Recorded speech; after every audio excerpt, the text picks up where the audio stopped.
Hello.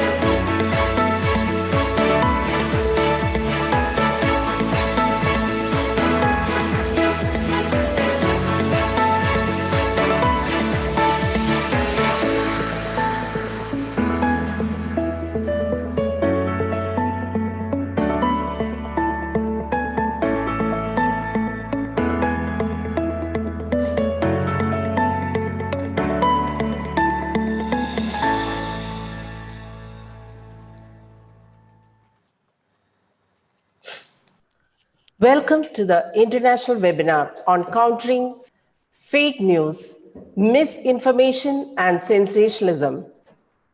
I'm Manju Rose Matthews, head of the Department of Media Studies, Christ Nagar College, Trivandrum. This webinar is organized by the Department of Media Studies and Quality Assurance Cell of Christ Nagar College, Maranallur, Trivandrum, Kerala, India. On behalf of the principal, Dr. Jodie Jacob, director and manager, Reverend Dr. Tito Verghese CMI, and the organizing team, Emil Abraham, Reverend Father Tindo Pulinchivelil CMI, Tara CB, Nino PK, and myself, we welcome you all to this webinar. Good morning to our esteemed speakers, Veronique Mistiaen and Jodie Jackson, who has joined us from London. Good afternoon to Guy Berger, who has joined us from UNESCO Paris. And good evening to Ritu Kapur, who is with us from New Delhi, and Heskel Lamini from UNESCO New Delhi. We had a phenomenal response for this webinar. We have received over 1,300 participant registrations.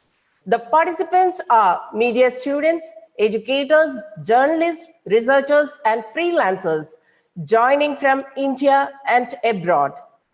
We have participants from Australia, Malaysia, Philippines, Bangladesh, Pakistan, Qatar, Senegal, Nigeria, South Africa, United Kingdom, and the United States. It's a great pleasure to having you all for a greater cause for countering fake news, misinformation, and sensationalism. Wishing you a great session of learning. We dedicate this seminar to the hundreds of journalists who lost their lives for exposing the truth and to those who have been jailed for the cause of credible journalism. Journalism is about being brave.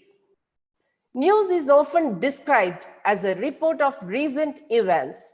The digital translation of news from newsprint to smartphone screens was pivotal in the speedy dissemination of news stories around the globe.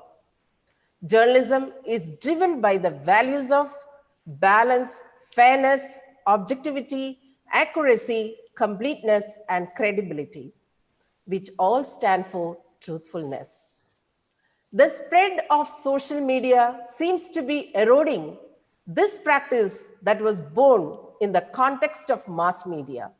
User-generated content and citizen journalism have democratized mass media. Unfortunately, along with these advancements, our world is under the threat of fake news, misinformation, and sensationalism. Developing countries are facing a much greater threat to their democratic process and public opinion building, to the accelerated growth of fake news and misinformation channels. Psychological impacts of these deliberate campaigns on people are catastrophic. News should bear the fragrance of truth, accuracy, fairness, and impartiality. Since we are living in a converging world where a hot story from anywhere in the world moves us and affects us, In fact, this webinar is inspired from some of the great work done by organizations like UNESCO, Journalists Without Borders, Quint Media, and others for the quality of journalism. UNESCO's International Program for the Development of Communication, IPDC, is designed to mobilize the international community to discuss and promote media development in the developing countries. It is critical for democratic societies to address these challenges collaboratively. This webinar brings together some of the world's best journalists and thought leaders with a common mission of empowering journalism, promoting media literacy with the determination in protecting the pillars of democracy. Our first speaker is Guy Berger, Director of Freedom of Press and Expression, Secretary, International Program for the Development, Communication, UNESCO, Paris. Our second speaker is Ritu Kapur, Senior Journalist, Co-founder and CEO of the Quint and Board Member of Reuters Institute of Journalism, Oxford University. Then we have Veronique Mistiaen, the award-winning international journalist and Pulitzer Prize nominee, media educator and trainer, and member of Constructive Journalism Project. Our fourth speaker is Jodie Jackson. She is a campaigner, researcher, and author of You Are What You Read.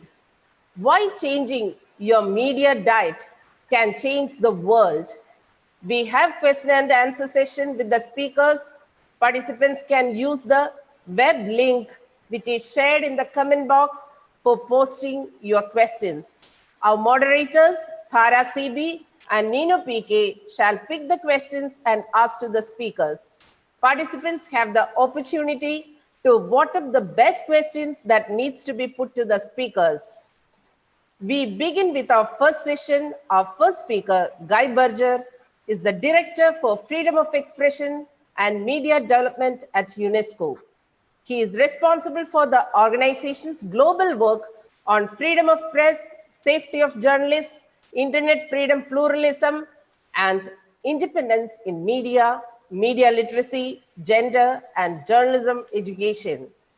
As a 24-year-old junior lecturer, Guy Berger was arrested on a night for corresponding with Nelson Mandela's African National Congress.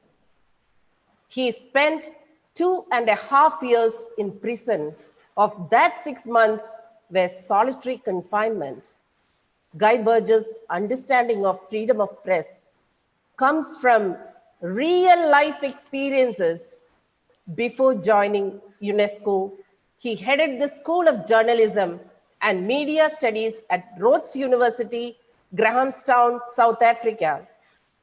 He also holds a PhD from the same university. Even when working at Rhodes, he wrote, edited, and published various columns, books, journals, websites, and blogs. He has worked in both press and television and had a long-running column on the Mail and Guardian website. He was an active member of the South African National Editors Forum, SANEF, since its inception in 1996. He served as the deputy chair of the SANEF from 2003 to 4 and remained on the council of the body up to 2011. He was awarded SANEF's Nat Nakasa Award for the integrity in journalism in 2006. Guy Berger shall take us through the great things he has shouldered for journalism and UNESCO's initiatives for enhancing quality of journalism in developing countries. Welcome, Guy Berger. Thank you so much, Manju Rose. It's embarrassing to hear you read out my CV, but of course I'm pleased to have done the things I've done. And as you mentioned, I now work for UNESCO. And I guess many people don't know exactly what is UNESCO. Maybe they heard of a World Heritage Site that is decided as such by UNESCO, but UNESCO is bigger than that. UNESCO is part of the United Nations. It's looking at these questions of culture, education, heritage, science, and also communication information. So you have all these governments that are in this club of UNESCO. And of course, as we know, different governments have different views, but they come together to say, what can they agree on over here at UNESCO? So fortunately, they have agreed that you need a free flow of information, because when people are in darkness, you can get wars developing, you can get mobilization for aggression, and you can get all kinds of damage to the public interest, such as corruption, environmental damage, and so on. So the states have agreed, at least in terms of their presence at UNESCO, on these questions. And India indeed is a member of UNESCO. And India has also at one point been an active member of this special committee, the IPDC, International Program for Development of Communication, that you mentioned, Manju Rose. So I think it's very easy to say why UNESCO, especially today, is trying to support quality journalism in developing countries. And one of the examples I would give is in the context of what the World Health Organization calls infodemic. And the way that they have been promoting this concept has been to say, you get such a mix of content, disinformation, misinformation, and information, that people cannot tell what is what. It becomes so confusing. So when they say an infodemic, they mean so much information, so much content, and you don't know what you can trust. So I'll give an example that I hope will be quite easy for people to follow here. If somebody says, I would like you to pay me for my particular drink that will cure you of COVID, you can say that's disinformation, because they know that this is just water and it does not cure. So that is disinformation. They're disinforming you with the intent of taking your money. If somebody else hears about this and says to their mother on WhatsApp, why don't we try and take this because maybe this can cure us, then it's misinformation, because it's not trying to cause harm. In fact, it's trying to help, but it's still wrong. So disinformation is deliberate, misinformation is more inadvertent. The people are not maliciously spreading falsehoods. Then, so you have those two. Then you have scientists. Scientists will tell you there is no cure for COVID at this point in time. So you have disinformation, misinformation, and information.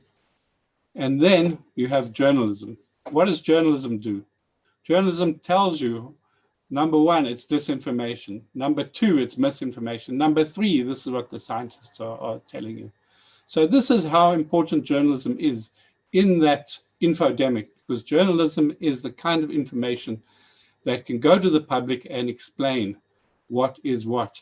And the best journalism will also say, not just that this is false about the cure for COVID, but try and explain why it is that somebody is trying to steal from you by selling you this, why somebody else is making a mistaken error in circulating that content. This is what journalism can do. Journalism can promote science, and journalism can protect people. So it's absolutely critical, especially now. And this is why UNESCO is very mobilized on this question, because today it's a life and death issue. So I will post in the chat here a link to a study that UNESCO has done about this disinformation, misinformation, and we call it the disinfodemic, which is specifically about those first two I mentioned. And it tells you a bit about what journalists can do in relation to the COVID period. So we know that journalists are indeed supposed to be in the business of truth-telling. Some don't live up to that standard, I'm sorry to say. Some have been co-opted or captured by advertisers, by political parties, even by their bosses. They don't do justice to being a journalist. But we always have to keep that, no matter how disappointing the reality is, we should never give up on the goal. And the goal of journalism is to try and tell the truth. Now, there are some complexities today because we don't know exactly what is true. We need to know that it's false to say this is a cure. We know that's false. We are learning some areas that a mask can protect you. Here's my mask. We are learning about this. Particularly, we learn that a mask protects others. But this has been something that's evolving. There are still many things we don't know if it's true or not. And so it's difficult for journalists because you don't know exactly how this thing is spreading. Of course, we know it can be through people coughing and sneezing, how much through just talking, how bad is singing, how bad inside versus how bad outside. We don't know how bad it is when you touch your phone and then you touch your face. These are all things the scientists are still learning, so we're in that position. And then again, you come to a question of policy about how governments are responding. They don't know, they're assuming certain things because you can't stand there waiting till the science decides. They're assuming certain things and they're doing certain things. And so we don't always know if policy is true or not true in terms of what they are suggesting. So good journalism will also not just expose the falsity and show the truth, but will also say, hey, these things we don't know yet. This is what maybe some initial research is suggesting, but we should be cautious. So I say that just to indicate the role of journalism in this big picture. Now, let me move on a little bit to say, what does UNESCO do to try to improve journalism worldwide and particularly in the developing countries? So there are four things I'll touch on. First is politics, second is economics, the third is the audiences, and the fourth is journalism education, building the capacity of journalists. So number one, just starting with the politics. Of course, we know journalism depends on having press freedom. If you don't have press freedom, you don't have journalism. You have communications, but it's not journalism. Sometimes they're good communications, sometimes they're bad. More often they're bad. But if you don't have press freedom, you don't have journalism, because journalism has to be independent. And so one of the things UNESCO does is really tries to promote press freedom through World Press Freedom Day. I hope everybody listening to this knows that on 3 May every year you have World Press Freedom Day. Please make that day, tell people about it, organize something about that. And then you have 2 November, which is the International Day to stop impunity for crimes against journalists, because too often journalists are attacked and nothing happens to those who are attacking them. Journalists around the world are being killed, intimidated, brutalized, particularly women journalists getting abuse online, and nothing is happening. So this day, 2nd of November, please use that day to call for the political will to deal with this issue. That's the politics. Of course, you're going to law, and UNESCO is giving legal advice. We are doing mapping of the environments of countries, and then we make recommendations for improving the law, such as, for example, many journalists are facing defamation cases, and UNESCO is trying to say, it's not necessary that a state has to prosecute for defamation. It can be a civil action, not a state action. That when there are damages for defamation, they should be proportionate, not put the media house out of business. So those are some of the legal things. Moving to the other issue, which is the economics of media. This is absolutely important. And today we see all over the world, COVID is killing not just people, it's killing media. It's killing jobs in media. This is so important. And I must say at UNESCO, we're just at the early stages of trying to address this, to see what can be done, because many places, the market today is not supporting journalism. people cannot get the advertising, they cannot get the sales. There are the audiences, but the advertising is going somewhere else, particularly to the social media, which is supporting the circulation of falsehoods and not journalism. So we're looking at these issues and trying to propose policies whereby governments, donors, media institutions can find solutions to finding the money that's needed for journalism. So politics, economics. I come to the media and information literacy, and I will post another link in the chat here. So media and information literacy. This maybe sounds complicated, but actually it's very simple. It's a question of, there we go. It's media and information literacy is saying you cannot have a good journalistic ecosystem if people are not understanding what is journalism, what is information, what is disinformation, what's the difference between journalism and entertainment, what is good journalism, how to call for journalism, how to demand that there should be press freedom and good journalism. So media and information literacy, it's empowering the audience, the users, to know when is the advertising, when are they being sold stuff, when is there a particular spin that is presenting information that wants you to understand it in a particular way. They should be able to recognize that there's no such thing as purely objective information. It's always put together in a narrative. Some narratives, there are many different narratives. If you take the US, for example, you have Wall Street Journal and you have the New York Times. They have different narratives, but they're both journalism. They're both facts. And then, of course, you have some complete nonsense media, which claims to be journalism. It has very few facts in it. It's much more about ideology and opinion.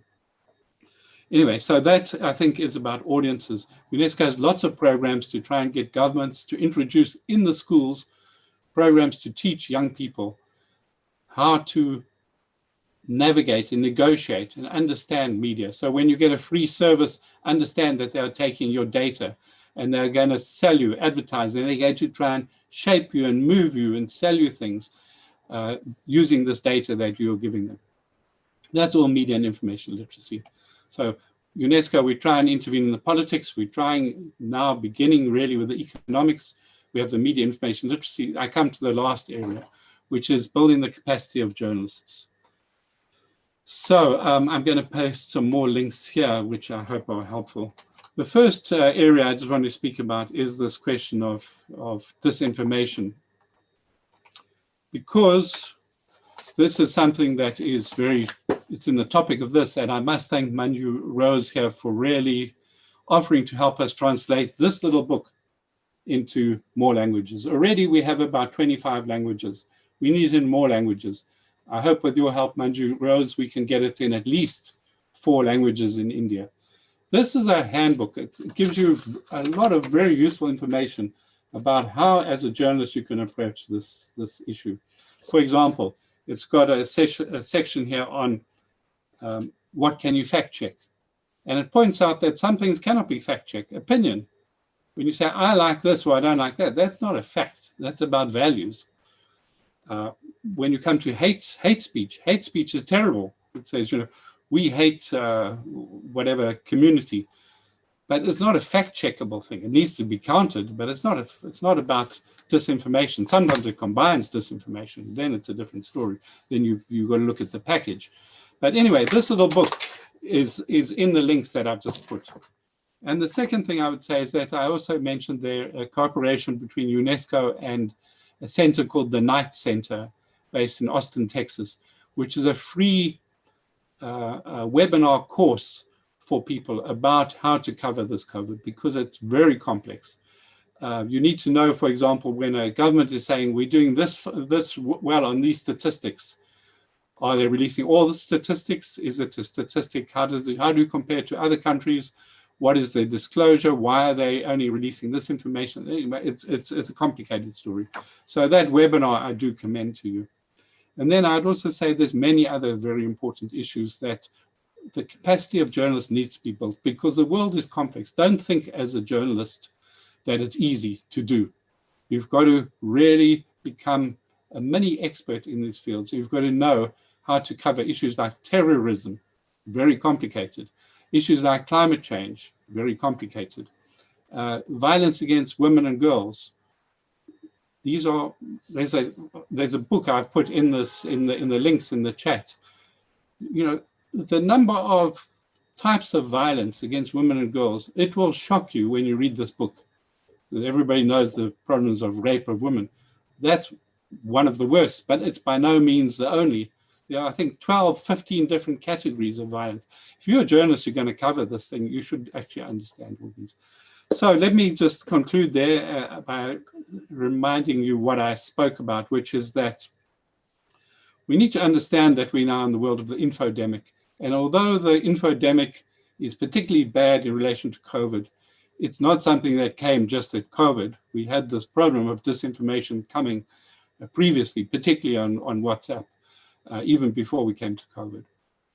And that really underlines the importance of journalism. And UNESCO is really concerned that we can try and address this issue. How do we support the supply of good journalism at this point in time and going ahead?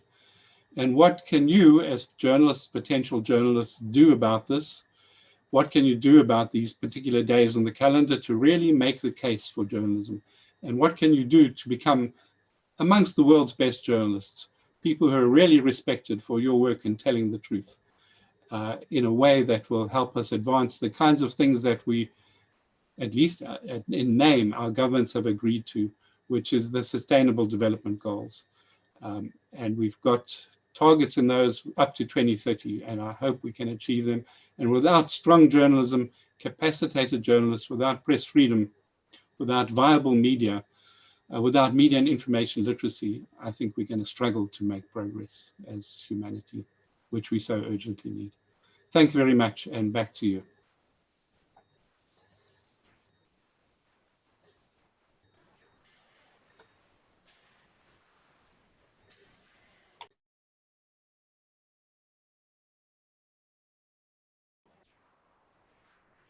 Yeah, thank you, Guy Berger, for the inspiring session. Now we will have the question answer session, and my colleague Ninu PK shall moderate the question answer session.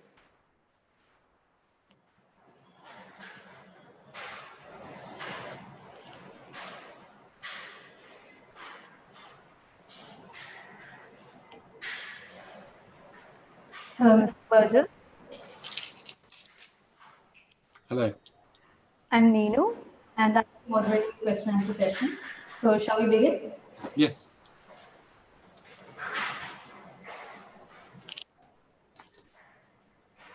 Okay. So, the first question is,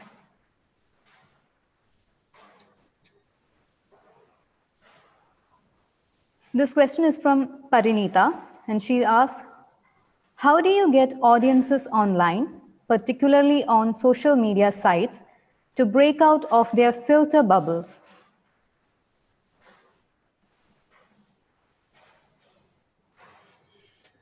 Shall I respond?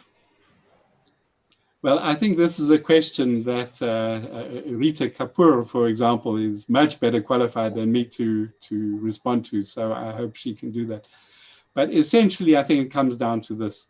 You have to do compelling storytelling in the public interest, which is going to attract attention. You are not going to become distinctive by having clickbait, by having sensationalism, by doing the same kind of nonsense that is used in the disinformation sphere for popularizing content. You really have to earn the respect that you get. And by the way, I think the media, the internet companies have a huge role to play here, because instead of just promoting algorithms which give prominence to the most sexy, emotional, extreme content, they should be changing their algorithms to give prominence to good journalism. That should be the first thing in the news feed, and then afterwards people can go and see what they want to see. Okay, thank you, sir. So the next question.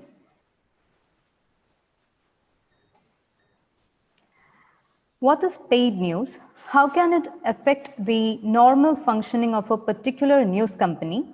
And is it okay to be paid for the news content? Well, I think that every journalist would say that the integrity of news means it must be based on the news values. In other words, is it true? Is it in the public interest? Is it new information? Is it significant? Is it of interest? And when you start having paid news, then you already introduce a different criterion. And so having paid news is really problematic because it's no longer news, it's then a kind of an advertising. It's then a sponsored content, which is okay if it's labeled as such, but it should never replace proper journalism. Okay. So we'll move on to the next question. This question is by Adhiraj. Do you think media provides wrong information to increase their PR rating? Yes, I think this is sometimes very true, maybe more often true than not true, unfortunately. And this is why the journalists need to stand up to their bosses to say, we should not be doing this. We are discrediting the mission of journalism. This is why the audience also need to recognize that this is wrong, that this is not what they should be getting from journalism. So it's a problem. It's part of the corruption of journalism. And much as it's difficult, if you're a young person, you get a job in a media house and you're told to do some stuff which you think is against the protocols of journalists, you need to learn, and maybe this is important for journalism educators like Manju Rose, how can journalism students learn to negotiate with power, the power of advertisers, the power of your boss, to win an argument that the integrity of journalism is in their interests as well. Because if we can't do that, what happens? You have to resign from that media institution, which I myself in my career, I had to do that sometimes. But that's a second prize. The first prize is to win the argument and help cleanse the media organization from within.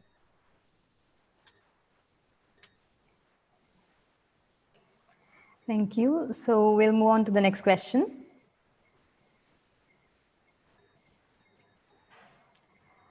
This question is from an anonymous user. The question is, whenever a news is circulated regarding any tragedy, like blast in Lebanon recently, most people say that correct data of destruction and death is not revealed. How far is it correct?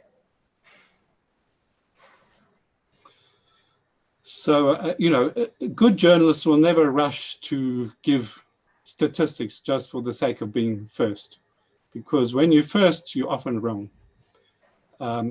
It takes a long time, especially in a complicated disaster, to actually count the numbers of people. And you need reputable sources. You need a few sources, because sometimes, if you only have the authorities, the police, they will give you one figure. The protesters or whatever will give you another figure. On-site first responders will give you a different figure. Hospitals will give you a different figure. It's complicated. So you also have to ask, in a way, what is journalism about? Of course, you want to be accurate. You want to give some approximation. You want to know, did the Lebanon blast kill hundreds of people, or was it more like dozens? That's important for people to know how serious it is, or wasn't, or fortunately wasn't, whatever the case is. But in the end, whether it's going to be 65 or 75, it's important for those 10 extra people, but it's not the key part of the story. The key part of the story is there was an explosion. Was it a terror attack? Are there any indications there? And of course, journalists should be very careful about speculating on that, even taking speculation from observers. Journalists should also be trying to say, well, what could lead to an explosion like this? What kinds of storage of inflammable materials were allowed in an urban area? what is the regulation that allows that? What's the oversight? Are there shortfalls? What things could have explained this? So that people can be informed about that. And then in another city, people could say, well, we need to double check what kinds of depots we have in our place and how well they are being regulated and how well that regulation is enforced. So I think it's important to say not just what in the story, but also try and say, so what? Because if you say, so what, that can make it relevant and interesting to people, because you're really focusing on what's of more wider public significance then. Okay, so we will move on to the last question.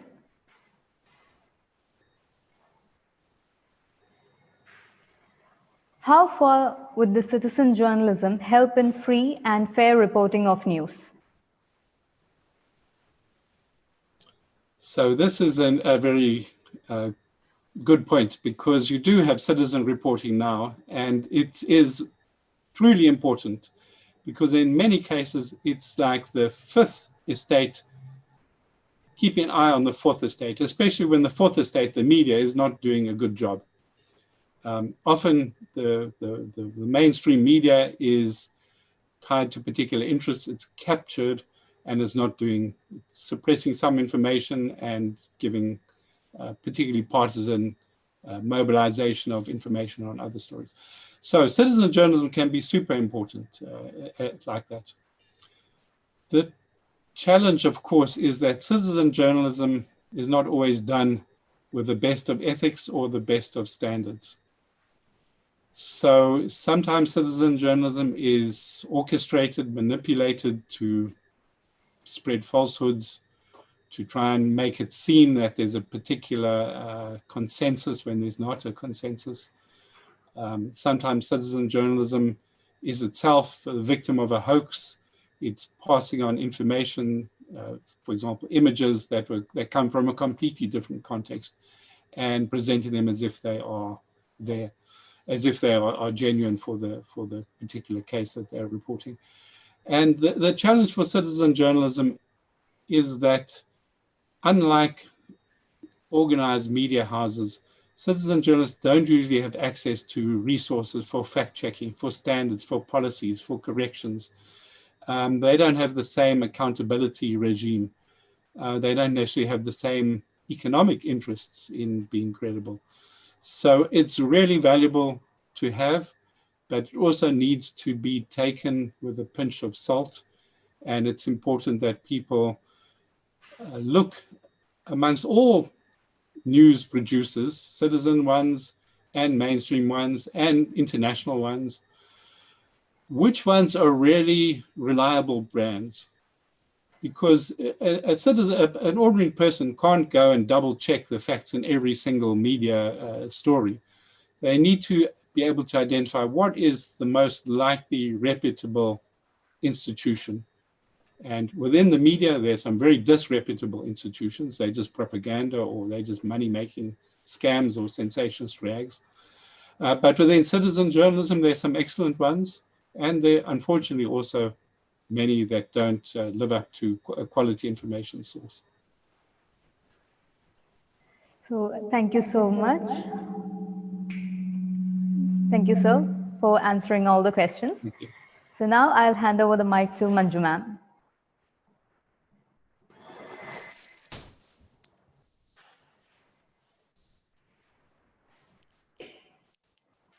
Thank you, Guy Berger, for the inspiring session.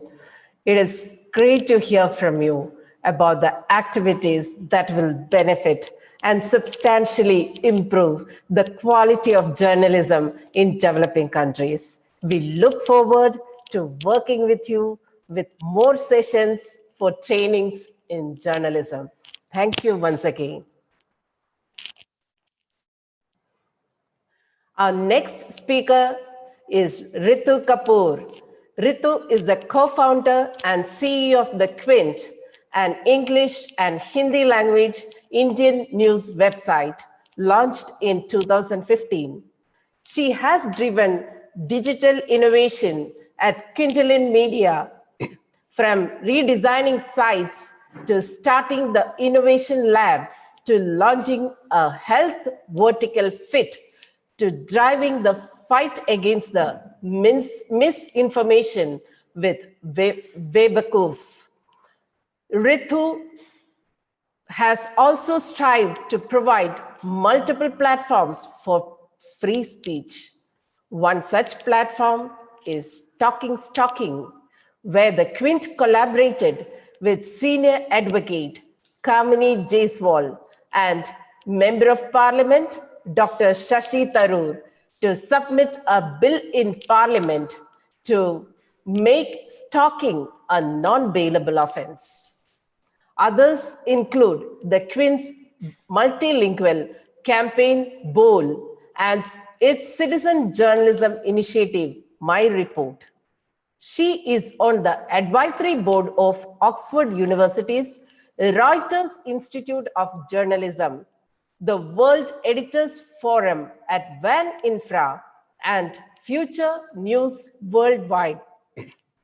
In 2017, Ritu Kapur has been organized by Outlook Business as Women of Worth, the newsmaker.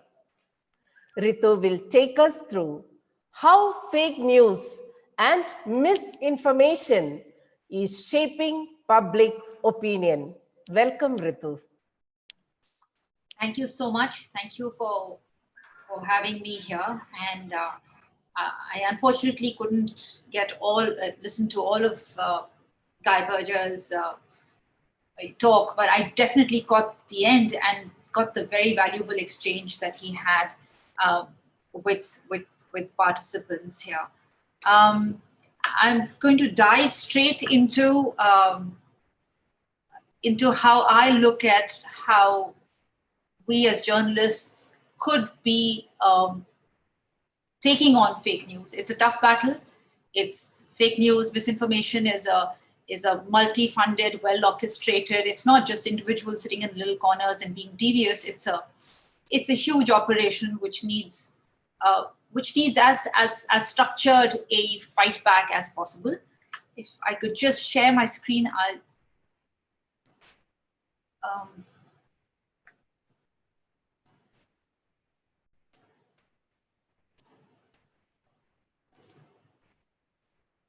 is that okay? Is my Yes, it's coming fine. okay? So I'm just taking another view at, instead of first diving straight into fake news, I'm looking at why we need to look at trust before we look at fake news. So journalism is defined as the pursuit of truth, but I think it's now very, very important for us to look at it as the pursuit of trust. Sorry, just give me as a pursuit of trust. Because it's why is the citizen, why are people moving away from news? Why is there why are people clustering around social media instead of news sites? It's because there is a huge erosion of trust. And to understand why fake is winning over fact, I think it's important to understand the erosion of trust in news. And it's first important to understand why fake news is winning, and to understand that we need to look at the new entrants that govern the news landscape. And I've divided them up into the 3 Ps, which I look at as polarization, propaganda, and populism, which has led to a centralized information strategy, a new form of propaganda, where most large media, legacy media, are speaking the same language, demonizing the same enemies, and presenting the same arguments, very often in support of the government. It has led us to, we need to understand why, just give me a minute, I just lost track of my sheet. Just a second, sorry.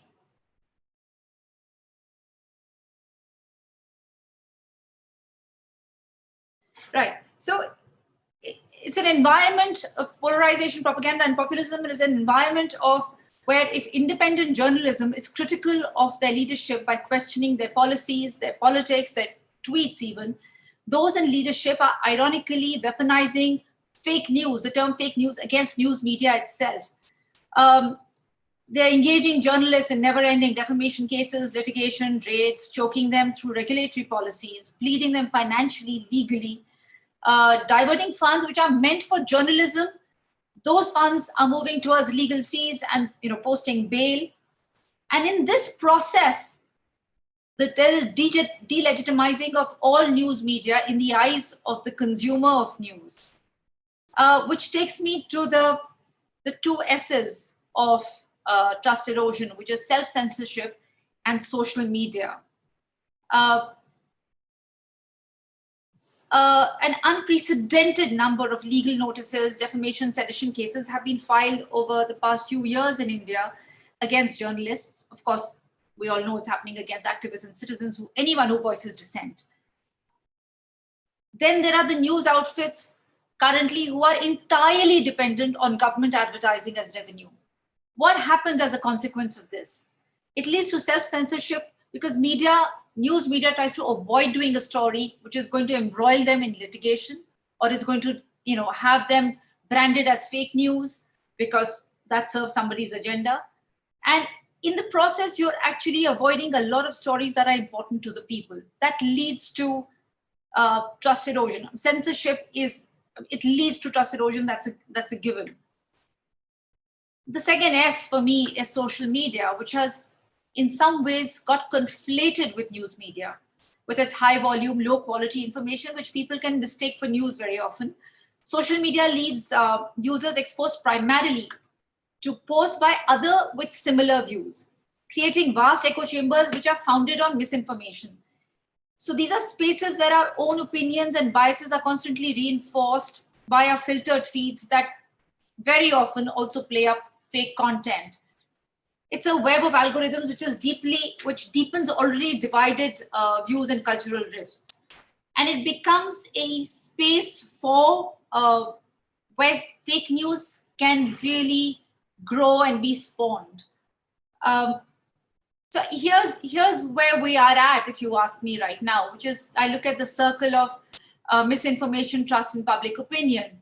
There is media capture through the ways that we talked about, through the process of delegitimizing and choking independent journalism, which leads to delegitimizing of independent news media, and it takes people to social media. There is then, we talked about the self-censorship and erosion of trust, and therefore the deepening of divides, which further leads to media capture. Similarly, on social media, it leads to, it allows fake news to really find oxygen, which leads to echo chambers, which again leads to media capture. So this is a circle, and currently where we are adding to the circle of misinformation is the pandemic, which has led to the loss of jobs, the state of the economy, a lot of confusion about what this pandemic is about. These are times of immense uncertainty and fear where people relate to all news emotionally. And now if you're looking at a situation where news media has been delegitimized, in that environment, people trust news coming from those whom they have a relationship with. So they are finding solace on online messaging communities, for instance, which unfortunately can be and have been exploited as super spreaders of misinformation. So, we can't be in India and look away from the one big W, which is undermining the what, when, where, why, who, how of journalism, which is WhatsApp. Now, why is WhatsApp winning now more than ever before? Ritu Parekh, he's a Knight Fellow with the International Center for Journalists. He applied cognitive psychology in his research on understanding cognition and how it makes misinformation persuasive on WhatsApp. And he found, these are the 5 reasons he found, which is relevance, ease of comprehension, influence or trust, bias, and story coherence. I think it's very important because to fight the enemy, you need to understand the enemy. So it's very, very important to understand what is working in favor of fake news. And if you want to bring people back to news, that clearly can happen only by building a relationship of trust with the people. And that's where the erosion. So I think what I really think is really, really important to look at how trust can be won back in an environment where trust in news is at an all-time low. And I think the onus is on us as people who are journalists or as media people. So let's see how we can use Ritvija's findings to figure how, what's making WhatsApp work and how can we use some of that to make news work for people. First is bias, which is a huge issue. I think Guy as well referred to it in his talk on how a lot of news is now becoming opinion or propaganda. But I think it's really, really important for the liberals to also watch out for our own bias. And that is really the first stop. In your journalism, that's a question you need to ask constantly. Am I reporting the fact first, or is my bias coming in the way of the way I'm presenting the facts? Nick Newman, in his 2020 Digital News Report, which is a study that's carried out by the Reuters Institute for the Study of Journalism every year, he says divided societies trust news media less, not necessarily because journalism is worse, but because people are generally dissatisfied with institutions in their country, and because news outlets often carry more views that people disagree with. I think we have to take a look at this a little closely and try and see how we interpret it. I interpret it as in an environment where the state and the fourth estate are screaming fake at each other. They're actually in the process delegitimizing all information. And fact, therefore, becomes a casualty in the process. And then again, people seek solace in family messenger groups for news they think they can trust because it's coming from someone they trust. So how do we become the people that people trust in? And it's quite clearly facts first. 60% of those surveyed for this report said that they prefer news that has no particular point of view. Only 28% prefer news that reinforces their view. What my takeaway from that is that people want the facts first, and then perhaps a transparent, honest take of the journalist on the news event. But if the news report starts with a slant or is slanted all the way, it automatically makes the reader suspicious of the content. Remember, no one likes to be told what to think. Most of us appreciate being deftly guided to our own understanding and conclusion. So you're actually undermining the intelligence of the reader if you think they need to be fed the opinion constantly. Another very important aspect of bias, and I think one that we really need to look at more than ever in this country, is the bias in the newsroom. We know that for years there's been an intrinsic bias in the newsroom because newsrooms have not been representative or plural enough. Newsroom diversity has been an issue forever. It's too male, too white, too upper class, too Brahmin. Now, if people don't see themselves represented in the news, then that's a first step to erode towards trust erosion. It's important to be representative in your newsroom as much in your journalism. You need voices across religion, caste, class, gender, geographies. I mean, we know in India that a lot of mainstream national media is too North Indian biased, or it's too Brahmin in the way it approaches news. So one way to build trust is for your journalism to be the voice of people across demographics. I'll move to another one of Ritvija's findings on why WhatsApp works, and that is ease of comprehension. Remember, it is not it's not the people's civic duty to read the news. It's our job to make it appealing and interesting and something that people want to consume. Our job is to draw them in. Here's a quote from Philip Mayer, and he says, when information was scarce, most of our efforts were devoted to hunting and gathering. Now that information is abundant, processing is more important. We process at two levels, analysis and presentation of how we put the story across. And I think now it is a responsibility. Remember, today news is fighting with Netflix. It's fighting with cat videos. It is, everything is being consumed on the same platforms. It's fighting for people's memes. It's fighting, and your news has to stand out in that. If your presentation on the formats in which you're bringing news is old world, or it's journalists writing for other journalists' consumption, you are not going to be able to reach out to the audience. And if you don't, then that's when you're creating vacuums for fake news to come in. I think the point that Philip Mayer makes about us no longer being hunters and gatherers, I mean, look at the instance of the George Floyd tragic incident. It wasn't a journalist who broke the news.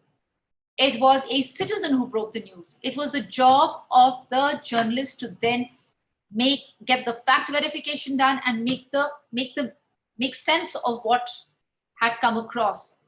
So explaining the news is important. Now, these are confounding times, right? The medical science, let's just take the pandemic, for instance. The medical science is baffling. And it doesn't help when Trump has everyone charging for hydroxychloroquine or, as a magic cure.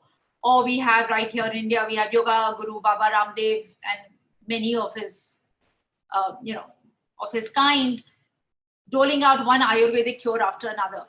Now, it's important now, look at this as an example and see how important it is not just to fact check, but also to explain the news. What is hydroxychloroquine? I even struggle to pronounce the word. And it's important to provide the context. If yesterday the foundation of the mandir in Ayodhya has been laid, remember, a lot of your audience was not born when the Babri Masjid came down. It's very important to bring the context of what led up to this event. So context is now very, very important, especially in the snacking, fast-scrolling environment of news consumption. And it's very important if you are even the first to bring out a news, it's very important to say why that piece of information is relevant to the reader. Why should they engage with that content? The other couple of things that I think is transparency.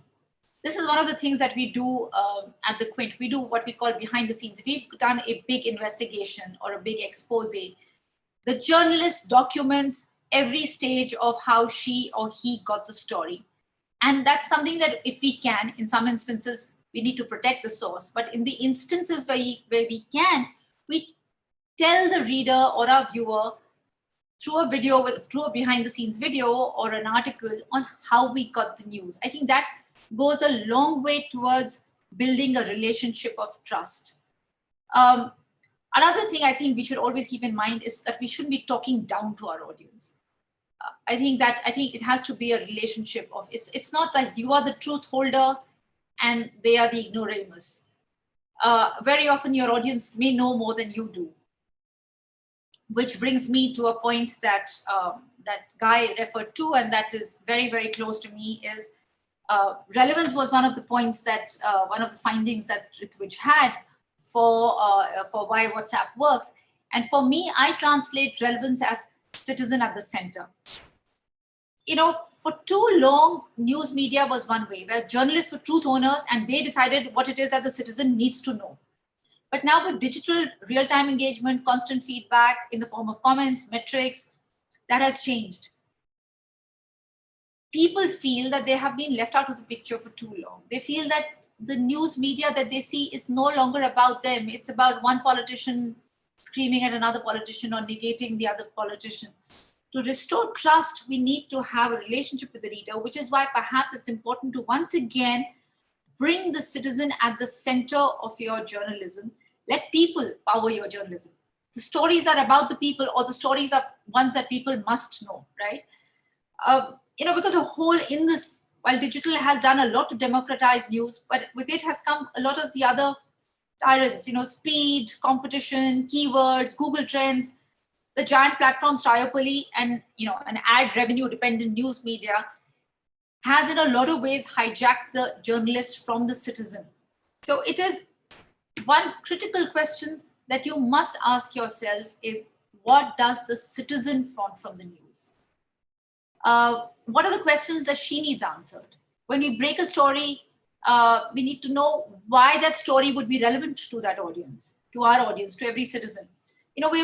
we've spent too long just gloating about breaking a story, saying we broke the story first. The first, speed, etc., has taken priority over relevance and placing the citizen at the center of what you're doing. I'll go back again to the finding of the Digital News Report 2020 by the Reuters Institute for the Study of Journalism. It shows that the COVID-19 crisis did temporarily increase trust levels in news media in the early stages of the lockdown, when the focus on reporting was on the disease, on exploring questions to the answers all of us had. And the trust fell almost as quickly as the media stepped up its criticism of the government, when the reporting shifted to failures in managing economies, to failures in public health, and the general blame game politics of the virus. The reader went away when the news lost its relevance for her or him. And again, now look at it, the crisis is an opportunity. It's an opportunity to tune into what people need from this information. People need answers in the pandemic. They are coming to the news with uncertainty and fear. They're trying to make sense of a problem that is way too large to comprehend. When we don't answer, when we don't provide answers, then something else will come in and fill that void.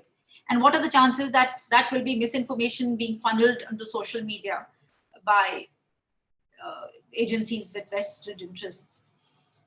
Another way to bring citizen to the center of your journalism is to partner with the citizen journalists. Again, it's not straight creating a platform for citizen journalism, which is why I use the term partnering. See, because now, us as journalists, how are we going out and getting the stories? We're using a mobile phone, right? Which has a mobile phone camera. And that's what the citizen has as well. So again, let's go back to the George Floyd story. The story was broken by a citizen. And the role of the journalist became one of verification, of analysis, to explain, to provide context, to give a historical context, to amplify the story by looking at similar patterns of racism in other parts of the world, and to demand solutions, and to let journalism needs to empower people with information on what rights they can demand from the state. Now, journalists can't be everywhere, but citizens are everywhere. So partnering with citizen journalists not just helps democratize access and dissemination of information, it helps build a bridge of trust between the journalists and the people. And again, my premise is that to fight fake news, you need to build the trust. One of the things that we do at the Quint is, we call it My Report, which is our citizen journalism platform. If we work with citizens from across the country, it gives us access into issues that we would otherwise never have the budgets for, into tribal belts, tribal areas. We have a team especially that just works with the citizens to vet the content, make sure that it's editorially correct and editorially balanced. We also train them to use cameras, to tell their stories with coherence and support them in whichever way we can. And sometimes that involves knocking on the doors of authorities. And I'll give you two examples of that. This is a gentleman called Amar Gaur. He's a citizen from city of Agra, and he was in a quarantine ward of the civil hospital, which had deplorable conditions. He reached out to us. We in turn reached out to the authorities, and but they refused to comment and refused to do anything. We then trained Amar on how to use his camera to record everything with coherence and to visually show what the conditions were. And once that report went out on the Quint, the authorities sprang to action, and here you have his testimonial, which says, after I got it reported in the My Report section of the Quint, all the basic sanitization conditions of the ward had been met: sanitizers, soaps available, open gutters, sewers were fixed, drinking water, clean bed sheets, and so on. So this is the kind of partnership that I think is important in building trust. Here's another instance. Similarly, this was a citizen journalist from Bombay. He wrote to us and told us that he almost fell and died on an open gutter. We told him again to shoot it. And here's his testimonial. 12 hours later, I went to the spot to check if anything had been done. To my surprise, the pothole, which was about 4.5 meters long, had been filled.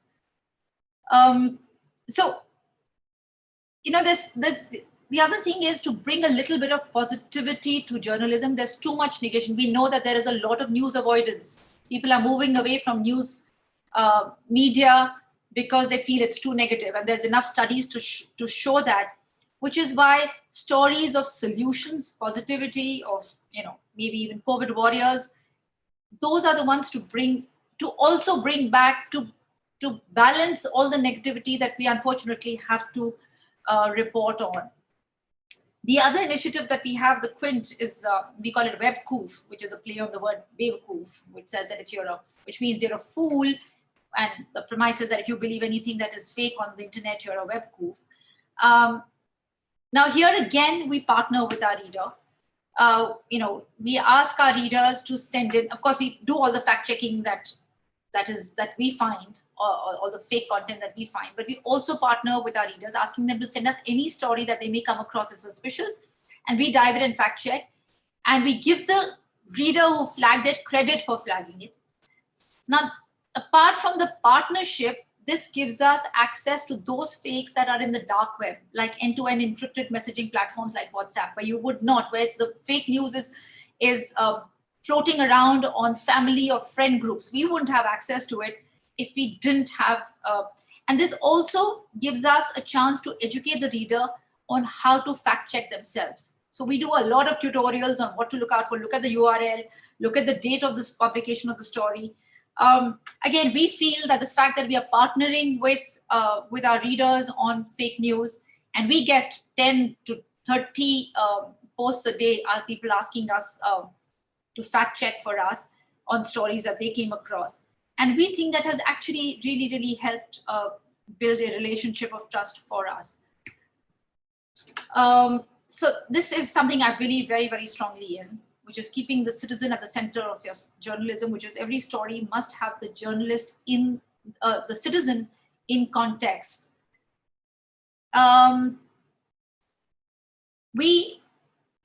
Just a few things on why we think, or we are doing webkoof or our fact check the way we are. I said it gives us access to the darker web.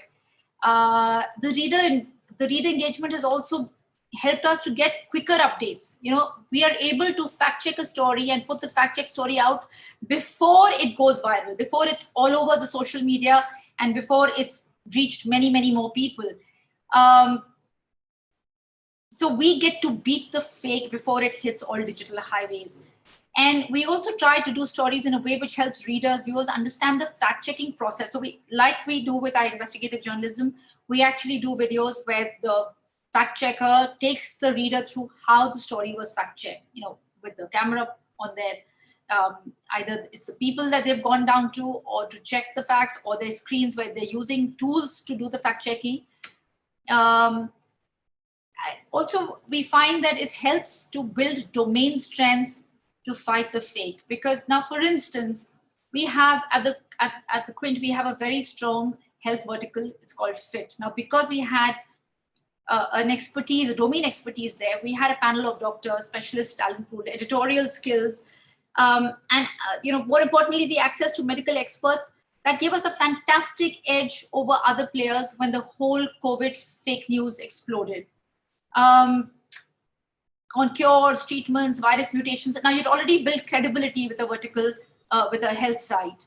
And we could then be, therefore, the go-to place for people to get their health stories fact-checked. And there is potential to exploit this further as we show through our videos how we fact-check using tools. And, like I said, the URLs or data publishing, again, a lot of stories that were going viral were actually very, very old stories, and it was easy to tell the viewers that, this is not about the pandemic. This is 3 years old or 4 years old. Goes without saying, no one's going to work with you if your credibility, so at every story, and credibility is you're as credible as your last story. So it's not about just years of having built credibility. One mistake and you lose in today's social media driven world, where one mistake, journalistic mistake, can get amplified many, many times. You just cannot afford to let that be compromised.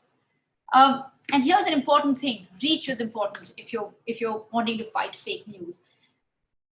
For instance, all the fact check that we do, we plow it back into WhatsApp because we know WhatsApp is a super spreader. We make sure that it's there. Because we have a huge reach on social media, we reach about 100 million across all our platforms. And we've also partnered with Facebook to help them do their fact checks and to hunt down fakes. It's very, very important to, and that's where, a mainstream organization or a mainstream journalist has an advantage over a entity which is only doing fact checking, that you have mainstream access to readers, because there's no point doing fact check if it's not reaching the people. So reach is an important factor in fighting fake. Fact check from the field. Too much journalism, unfortunately, happens out of newsrooms. We feel very strongly about this. We do a lot of ground reporting. Now you see two images here. One is from the Delhi riots that happened earlier in the year, and they were the images of a mosque that had been vandalized, and various news houses, legacy media, was saying that that's actually old video, that is actually old images. The mosque in Ashok Nagar in New Delhi has not been vandalized, and that was fake news. So we sent our fact checker. And you can see him standing here. He's standing in front of the mosque, and you can still see the flag which says Jai Shri Ram, and some of the other things, other flags are still up there. So nothing works like a visual ground fact check.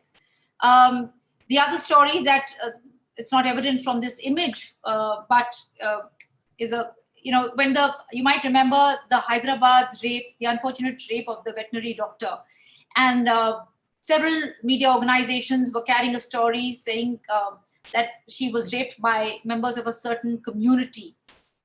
And we sent a reporter down to Hyderabad, and she was able to work, and she revealed, using documents that she found by going there, that the rapists were not, only one of the rapists was from the so-called community.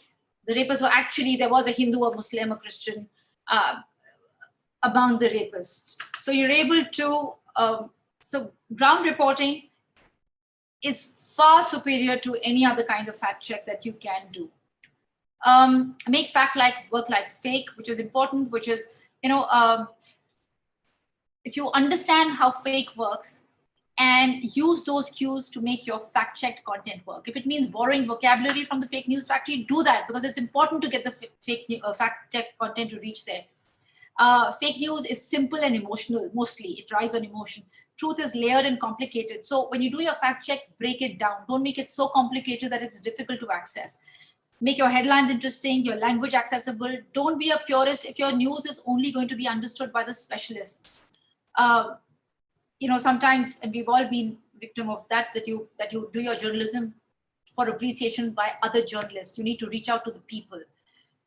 This is the challenge that I think we all face, especially in India, where there's so many regional languages, and a lot of the fake news is actually very geography and region specific. And I think it's important for there to be enough funding for people, for news organizations that are into fact check, for resources, so that fact check can be done in a hyper local regional languages sort of way. Before I go off, I just want to clearly say that if you're getting into journalism, one of the things you really must know is how is your journalism funded. I understand news needs to be, news needs to survive to be independent to begin with. Rigorous journalism needs serious funding. Journalists working hard to expose the truth, or in these current circumstances, putting their lives at risk, they need to be well compensated. Also, journalism per se needs funding. But at the same time, everyone in the newsroom must understand the revenue model of your organization, especially in these days of decreased revenue and long-term instability. Google, Facebook, Amazon, Tripoli will continue to reign supreme. Predictions are that 70% of all digital ad revenue spending in 2020 will go to these three. That leaves 30% of all online for all the other online companies, of which news is a minuscule part. Media ownership, a small number of companies and conglomerates in India dominate all of the country's media. There are no regulatory safeguards against political control over media in India. And Indian laws do not restrict political ownership in television or print media. So you have to, and there's a lot of, it's very opaque. Who owns a media house, there's a lot of opacity in that, but you as a journalist must find out. You must ask the question, is it a big corporate house whose philanthropy is providing for the journalism? And how else will the corporate house benefit by doing a certain story? Because that corporate presumably has other businesses. Is it ad revenue funded or is it government funded? Whatever be the case, it's important to assess what the source of revenue does to your quality of journalism, because some of the fake originates from that. So these are tough times for news organizations. There are threats to our business. There's constant attempts to delegitimize our work. Our political leaders are dragging us onto a constant online war of pettiness. So it's not easy, but we must continue to pursue truth, make your journalism fact first, hold power to accountability, that goes without saying, bring the citizen at the center, serving public interest above all, be diverse, be very careful about biases, be a truth seeker, not a truth holder. I think that is really, really important. And above all, be good people so we can be great journalists. And that's about it from me. Thank you. Thank you, Ritu. Our participants have plenty of questions to you. My colleague, Thara CB, shall moderate the question answer session.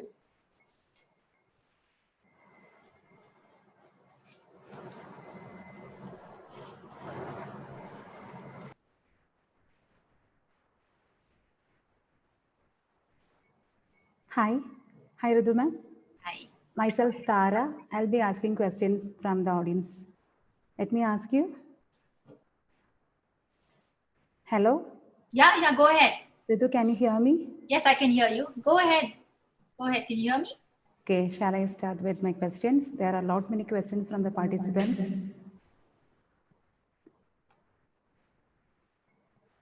Law limiting fake news are likely to lead to censorship that endangers free speech. What is your take on this? I repeat, law limiting fake news are likely to lead to censorship that endangers free speech.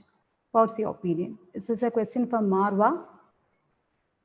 I think it's the responsibility. Fake news, if that is spreading fake news, if that is somebody's expression of freedom, then so be it. But as far as journalism is concerned, journalism has to be based only on fact. Journalism cannot be championing free speech and letting fake news grow and prosper out there. So I think there's a difference you have to make. And I think more important than ever before, which is why if fake news is conflated with freedom of speech and expression, then all the more reason that journalists need to educate audiences on how to identify fake from fact. And a journalist's limit is only his or her journalism, right? So you can only go up till there. Shall I move to the next question? Yeah, sure.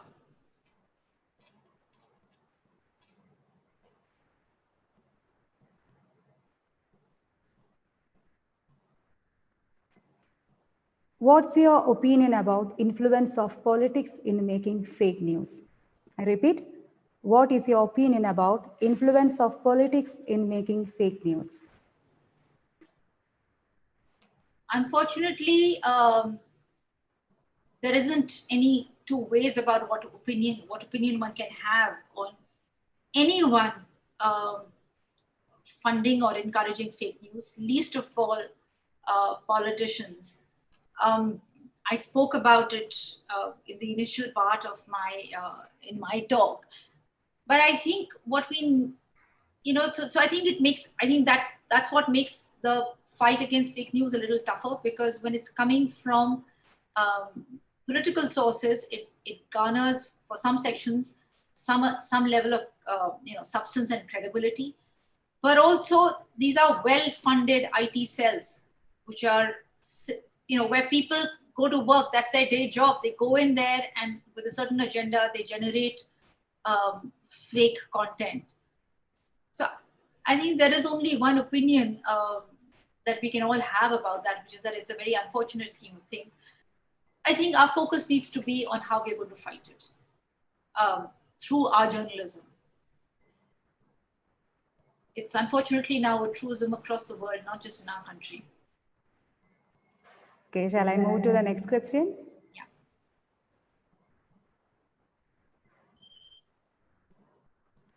According to you, how the corporatization of mainstream media houses affecting freedom of media and biases in reporting? It's a question from Udita Jain. Again, I repeat, according to you, how the corporatization of mainstream media houses affecting freedom of media and biases in reporting? See, it's pretty evident. If you are a large industrial or corporate entity, it means you have several other businesses, and perhaps some of those businesses require you to be on the right side of your government. In which case, it can, unless the proprietors or the owners of the media house, which has other businesses, he has a completely hard wall, which does not let any of the influence for the interest of one business leak into the media business. Otherwise, you will find that there will be stories that are held back, or stories that are pushed, which are not entirely true. They are pushed out in the interest of either the corporate house itself, or in the interest of the powers that be that are enabling through regulatory processes or whatever their other businesses. The other problem is in our country, I talked about it, is there is no regulation against political entities owning media business, news media business, which in itself is a problem. There is a media monitor, there is a media ownership monitor, you should look it up. They had such a difficult time and they are an international entity. They had such a difficult time when they were trying to identify ownership of media houses in India, because ownership structures are extremely complicated and they're extremely opaque. So you might find that, though anecdotally we all know who owns that particular media house, but if you try and look at their books, you will never be able to reach the original owners. So, and unfortunately, in our country, there are just a handful of 4 or 5 corporate houses that directly or indirectly own all of media, which is a very, very dangerous model of complete media capture. And we also know that these are times of extreme propaganda and extreme polarization. We see that every night on some of our television channels. And not everybody understands or cares about where the ownership is and who's funding the news that they're watching in their living rooms every night. So a lot of it is seen as news and is understood as fact. But at the same time, there are a lot of independent media houses. I think they're largely in the digital space. There are several of them doing, and so just saying the bright side. I mean, a lot of what I'm saying is sort of dark and disappointing, but this is also the time that we've seen some of our best journalism across the country. This has really been, and sometimes that happens when independence of media is under threat. That's often the time when some of the best journalism happens, and we are witness to that. We've seen the kind of journalism that's gone into the investigation of the Delhi riots that happened. We saw the kind of journalism that went into the JNU violence episode. We have seen how the kind of journalism that's gone into unearthing the hackability of EVMs. So there has been some very, very, the Wire, Scroll, the News Minute. I mean, there's so many of us who are still fighting it out independently. So all is not lost, is what I'm trying to say. Thank you, Ritu. Let us move on to the next question. That is my last question.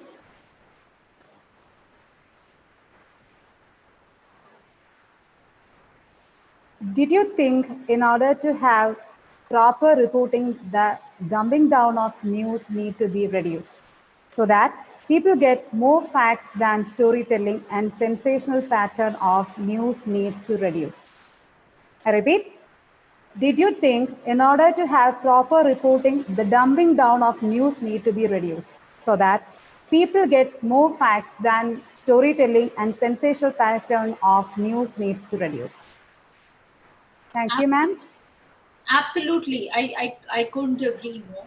I think our audiences are very perceptive. I think they're very intelligent. I don't think any dumbing down is required. I think what needs to be done, however, is content needs to be made accessible.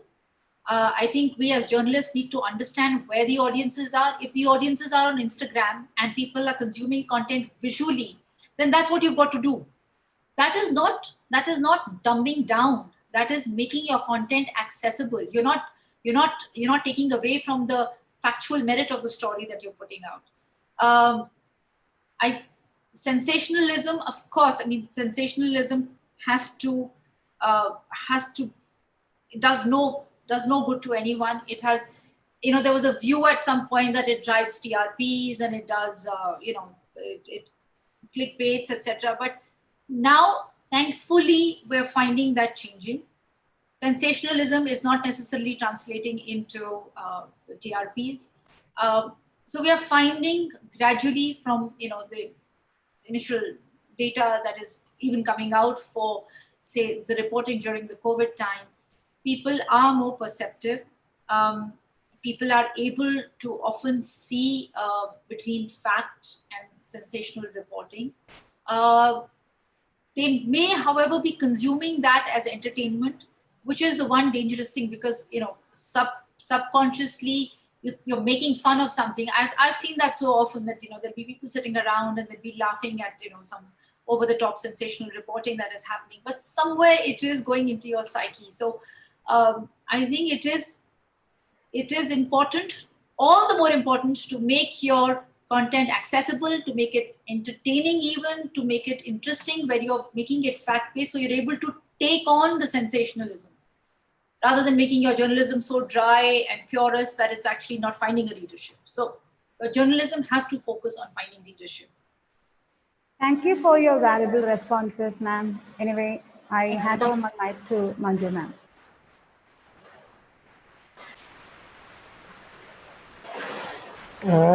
Thank you, Ritu.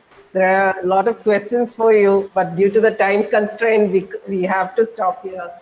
And we'll send you all questions. Oh. And thank you, Ritu, for the informative sessions. It is a hard world for good journalists. It is inspiring to have journalists like you who stand for the cause of truth. We need a strong support from your side to shape future journalists of great courage to stand with truth. Thank you once again. Thank you so much. Our next speaker is Veronique Mistiaen. Veronique is a Belgium-born, British-based, award-winning journalist and Pulitzer Prize nominee who has worked as an editor, foreign correspondent, and reporter for national and international newspapers, magazines, and websites in the United Kingdom and worldwide over the past 25 years. These include the Newsweek, the Guardian, the Times, the Telegraph, the Economist, BBC News, Financial Times, the Huffington Post, Positive News, Le Monde, Chicago Tribune, and San Francisco Chronicle, among many other publications. She writes about human rights, social and humanitarian issues, global development, and environment, telling stories of survival, resistance, environmental activism, and economic empowerment. She likes to explore solutions rather than merely exposing problems.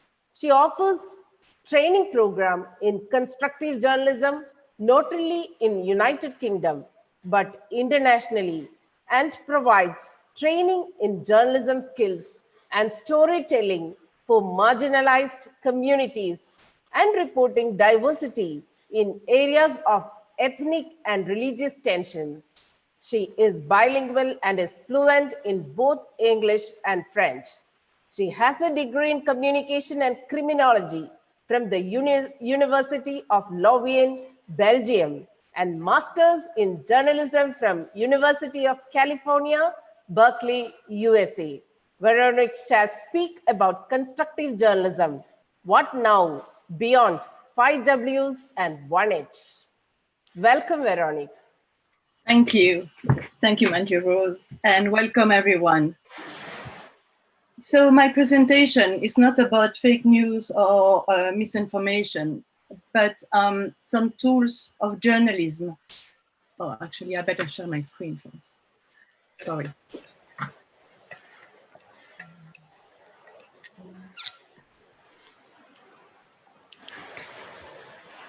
Right.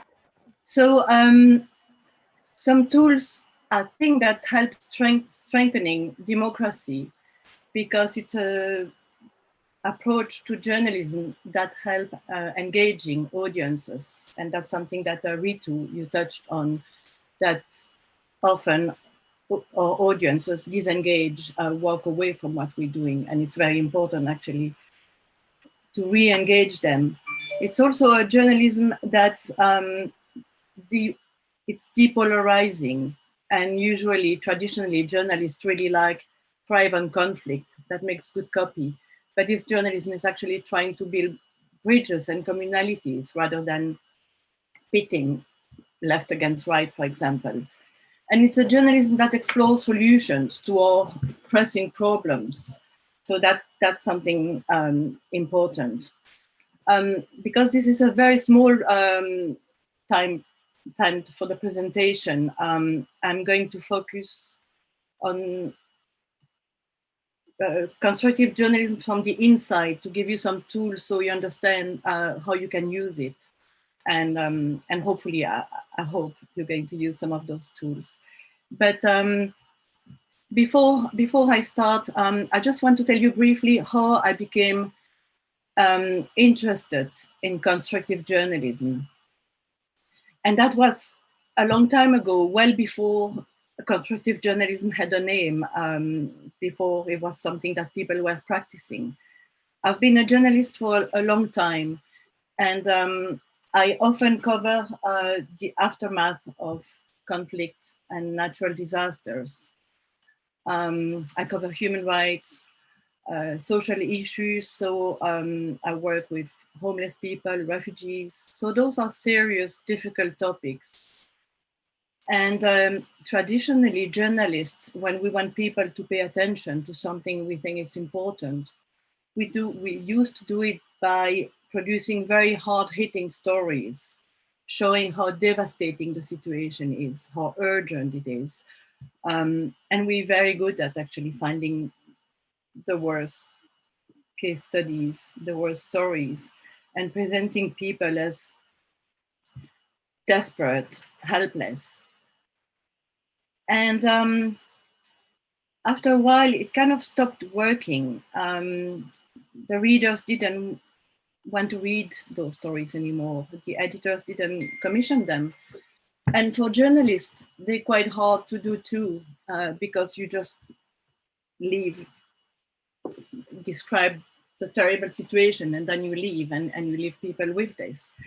And my experience on the ground was that actually people were not pitiful victims. Most people were actually trying to rebuild their lives. They were engaged, they were helping each other, they were doing something.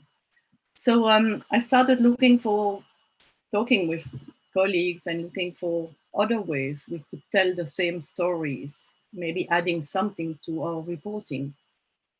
And I find actually people in many different countries trying to do something like this. And over the years, it kind of clustered into something that it's still growing, it's still kind of organic. So there is not kind of a textbook on this. So some people call it solutions journalism, and that's more like the US approach. In the UK, we call it constructive journalism. So we focus not only on solutions, but also highlighting what's working well, progress, innovation, communities coming together. But it's not that important, but the names, but what's important is the content. So I'm going to go very quickly through this because you're going to understand it better through how to practice it. But so it's a journalism that presents a fuller and more balanced picture of the world. So not just reporting on the problems, on what's broken, but what we can do to fix it and what has been already done to fix it. So we're chronicling how people are responding to the problem. We look for results. We explore resources, collaborations, solutions, focusing on strengths, growth, possibilities, and that really helps engaging audiences. We also pose new questions to those in power, experts, and apparent victims. And it's based on evidence. It's the same journalism, it's just some additional tools. So we as critical, it's not PR, it's not fluffy, it's not feel-good journalism at all. So I'm going to touch only on two main tools. One is how to find constructive journalism story ID, what is a good constructive story. And then the other one will be on interviewing, what type of questions you need to ask if you want to get some solutions, constructive material for your stories. So the most obvious one, and I think it's something that Ritu, you allude to already, is to go one step beyond the 5 Ws and 1 H. So you know that any good journalist, when we do a news story, we have to include the 5 Ws and 1 H, who, what, why, when, where, how. If we do this, we have a good, solid news story that answers all the major questions that our audiences may have. But constructive journalism goes one step further. Okay, we have this. And what now? What's the next step? And this is a set of questions you can ask yourself to find how you can take the story one step further. Those questions were designed by a journalist called Katrin Geldenstedt. She's one of the pioneers of constructive journalism. And she was the first one to try to put some of the concepts of positive psychology into journalism. And she goes all over the world to work with journalists. And when she brainstorms with them to try to find good constructive ideas, that's what she does. She calls it PERMA, just because of the name she uses. That's not important, but look at the questions. And if you're a student or a journalist and think about the stories you're reporting on or the topics you want to report on and see if any of those questions make sense to you, if they could open something and take you one step further, possibly. So who has solved something, handled problems, and how? Look for creativity, passion, innovation. Usually people who are passionate are willing to go one step further. Who is doing something out of the ordinary? Is there resilience? Who has helped? Look for cooperation, collaboration. Often when there is a disaster, you see actually that people do collaborate and help one another. What has been learned?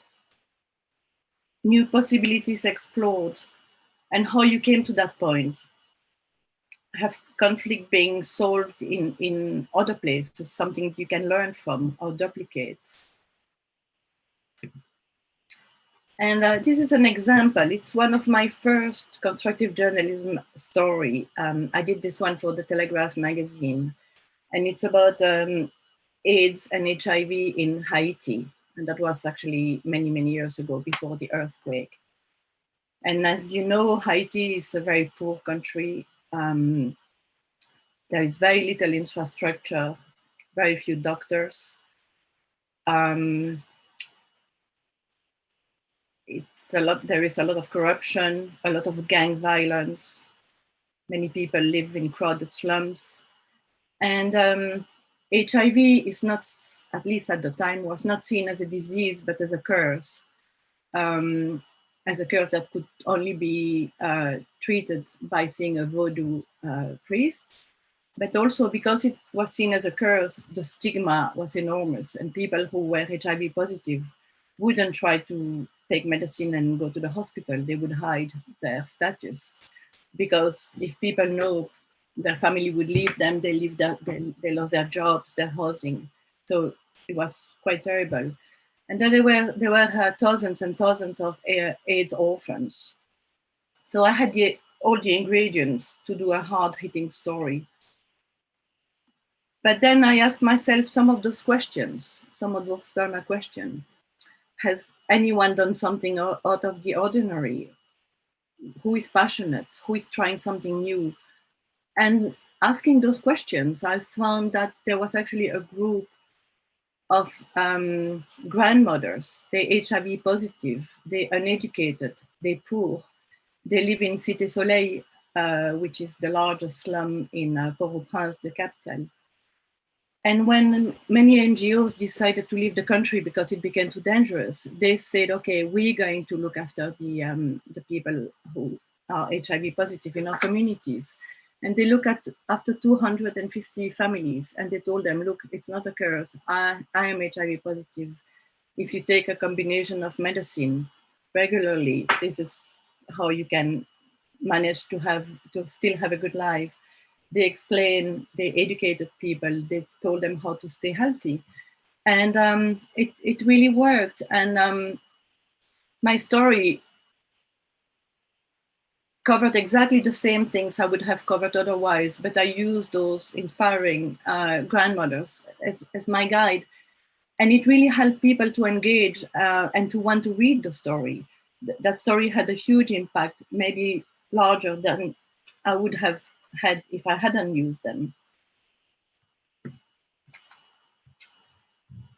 So those are other elements that you could think when you do a constructive or a solution story. And those comes from the Solutions Journalism Network in America, and they're moving into Europe too.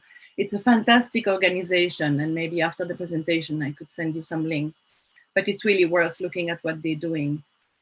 So they say that in order to have a constructive or solution story, you need insight. It's something we have to learn from. It should be useful for other people. You should be able to apply it elsewhere. Then how done it, you need to explain in details how the result was achieved. Evidence, you have to show that it works. You have to show statistics, facts. Sometimes if you don't have all the facts, you can use qualitative evidences, interviews, experts. You can say, well, it looks promising, but we don't have all the data yet, but you need to have something.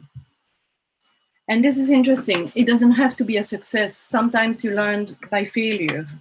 If something doesn't work, why? Why doesn't it work? Then you can learn something that way. So I'd like you to have a look at those three possible stories and think, would they make good constructive stories or not?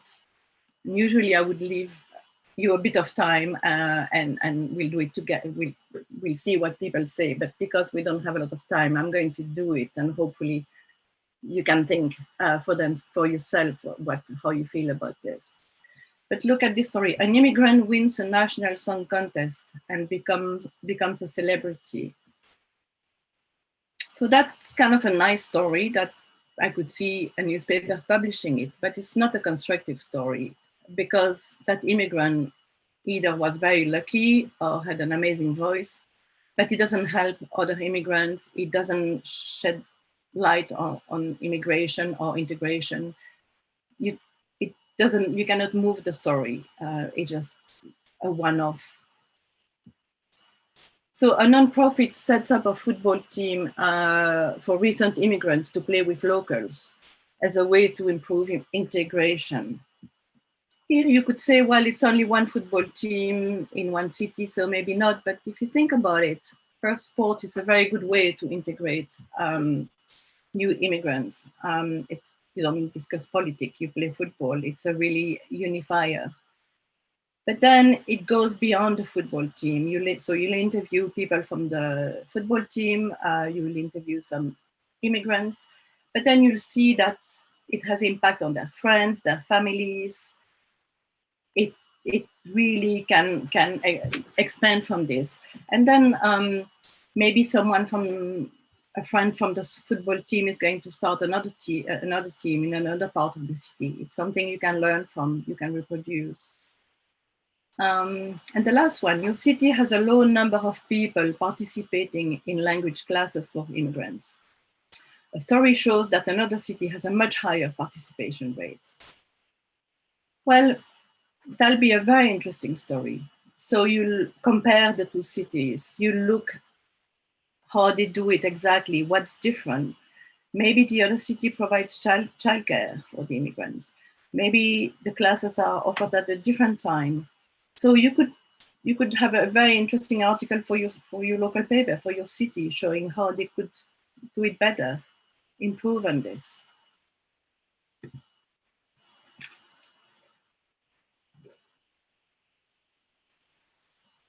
So the other thing I wanted to touch with you is the type of questions you can ask to get some constructive element into your stories. And again, it's Catherine Geldenstedt who used those 4 names for the type of questions you can ask. Again, it doesn't matter the name, but what's behind it is interesting. So she said journalists usually ask questions only from the detective and the anthropologist's point of view, but not the others. And you'll see why it might be a good idea to expand the way we ask questions. So the detective, well, we know that, and of course journalists do that, and it's the most important part of our job of our interviewing tools, to ask what happened and why and when, and you want to understand everything. To investigate. We're really good detectives. That's a second nature for journalists, and that's the most important maybe part of our questioning. But then there is also the anthropologist trying to find context. How did you feel? How do you explain this? And I think journalists do ask those questions. But then the one she says journalists don't use enough is the future scientists. So she says those are reflective questions, where the interviewer suggests a new perspective on a given topic, nudging the interviewee to reflect on new possibilities. So the questions are like, what do you think John believes when he's in that situation? How would you approach that problem?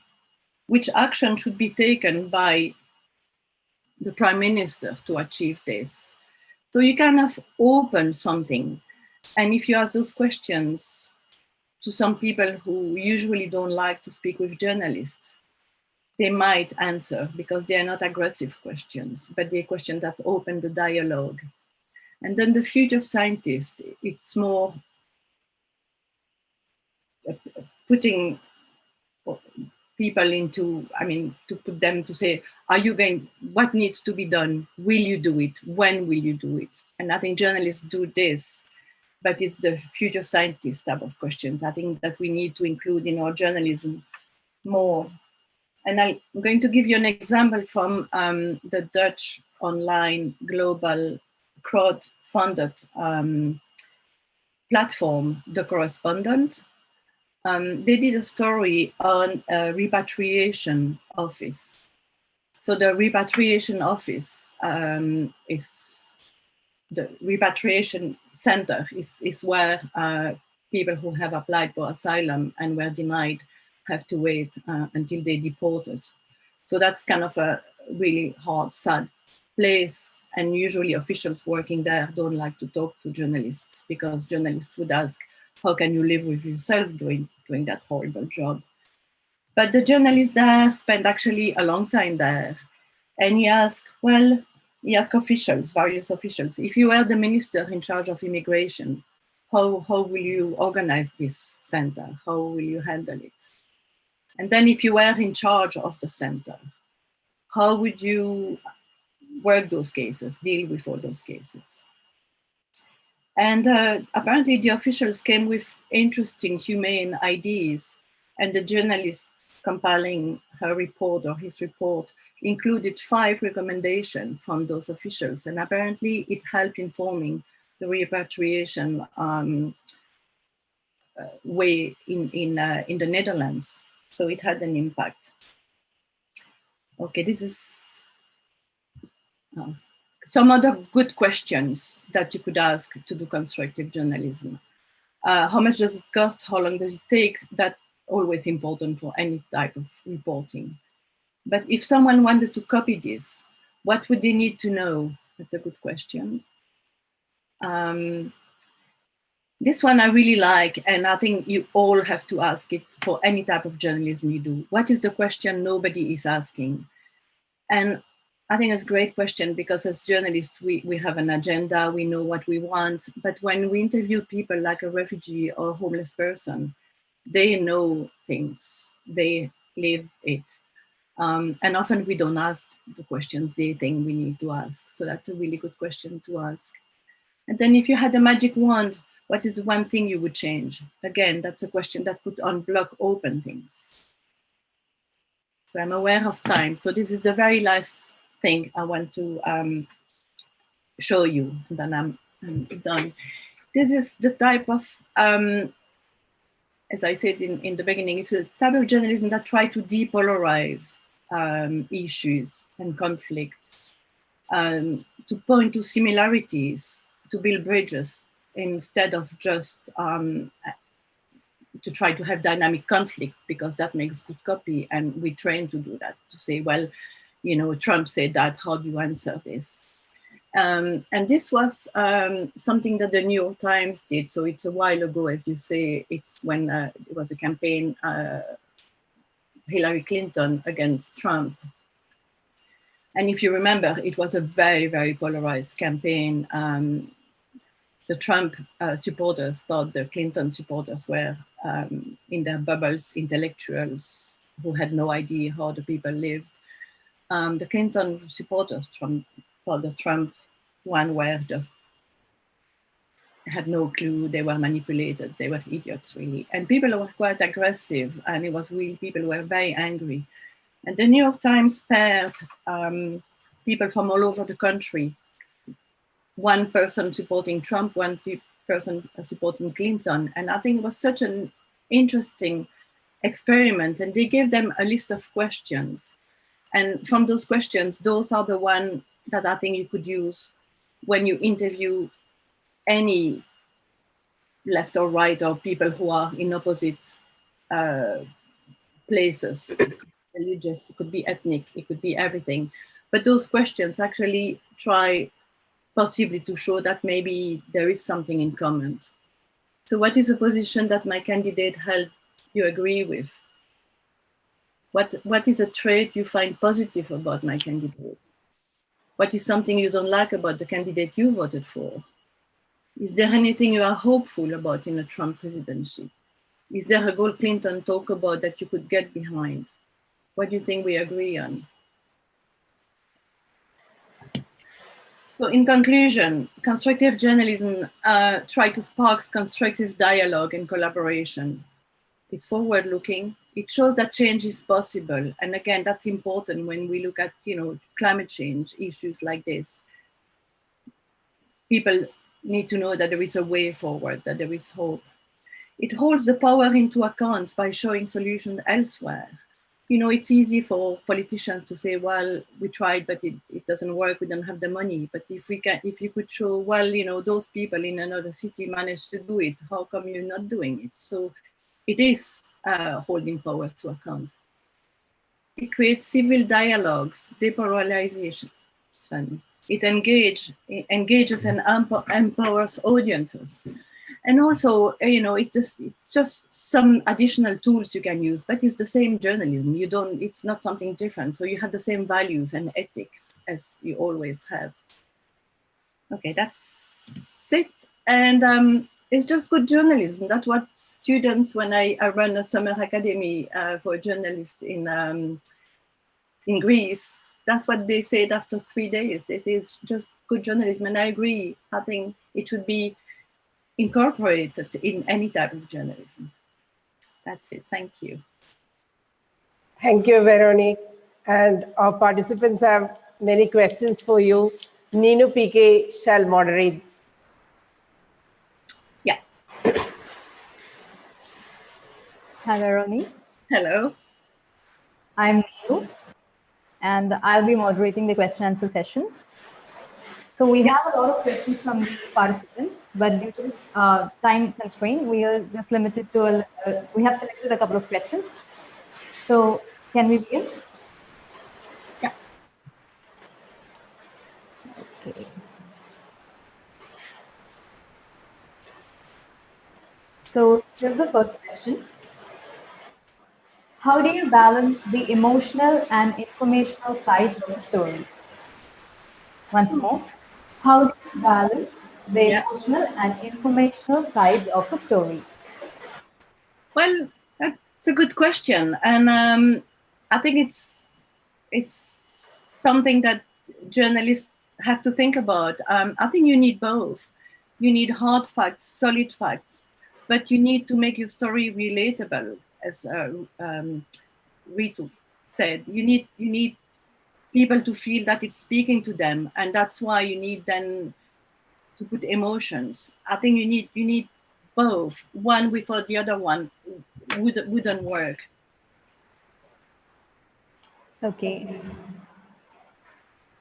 Thank you for that answer. And we will move on to the next question. People are usually said to be attracted towards the negativity around them. So how does constructive journalism help in changing this? That is the next question. I think that's something that I think Jodie would expand on this, the next speaker. But yes, constructive journalism does help with this. And you're right, too much negativity is actually disengaging, empowering people. If you feel that an issue is totally blocked, let's say take climate change, if you feel that it's already too late, we're doomed, there is absolutely nothing we can do about it, well, you're going to stop reading stories on this because it hurts you, it's depressing, it's hard, and it's nothing you can do about it. So if you can see that change might be possible, if that you see that people actually have tried something and something worked, that kind of inspires you. You want to know more about it, and maybe you want to participate, to do something. So it is really helping, I think, people to engage with the subject, but maybe to take some actions too, which is very important for the big issues we're facing. Okay, so we will move on to the next question. Does constructive journalism empower communities to tell their story? I'll read the question once more. Does constructive journalism empower communities to tell their own stories?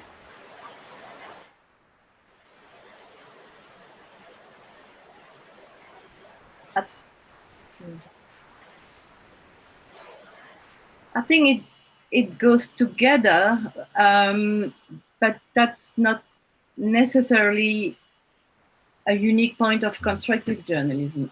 I think we need to have people telling their own stories in all type of journalism. Maybe constructive journalism would spend more time at the ground level, interviewing not officials or experts, but people at the ground level, so refugees or homeless people, and help them tell their stories. So I think it's a very important ingredient of constructive stories, but I don't think it's unique to constructive journalism. I think it's something we should strive to have in any type of journalism, all stories we do. I mean, it depends, of course, on the stories, but just to let the people tell their own stories, I think that is very, very important. Okay. Thank you for your response, and we will move on to the next question. When a human interest story is covered by a newspaper or channel or a magazine, others also try to do a follow-up on the same story. And everyone ends up giving almost the same info. How do we go about such stories? I'll repeat the question once more. When a human interest story is covered by a newspaper or a channel or a magazine, others also try to do a follow-up story. And everyone ends up giving almost the same information. How do we go about such stories? I guess it is true, sadly, that when one interesting story is being reported somewhere, other journalists or publications are going to jump on it and report on it. I think if the follow-up story is adding something, then I think it's fine. If it's, I could see that it could uncover aspects that were not explained well, or go a step further, showing that maybe there is something that people didn't know about this, or something else that's relevant, then it could be interesting. But otherwise, I think that's really something journalists should try not to do. They should try to find their own interesting stories and not just copy. There is so many good stories or stories that needs to be covered. It's kind of a shame just to it's kind of sloppy journalism or lazy journalism. And I really don't see the point in doing this unless, you have new insight and you can add something. Otherwise, please try not to do this. Okay. Thank you. So we will move on to the last question.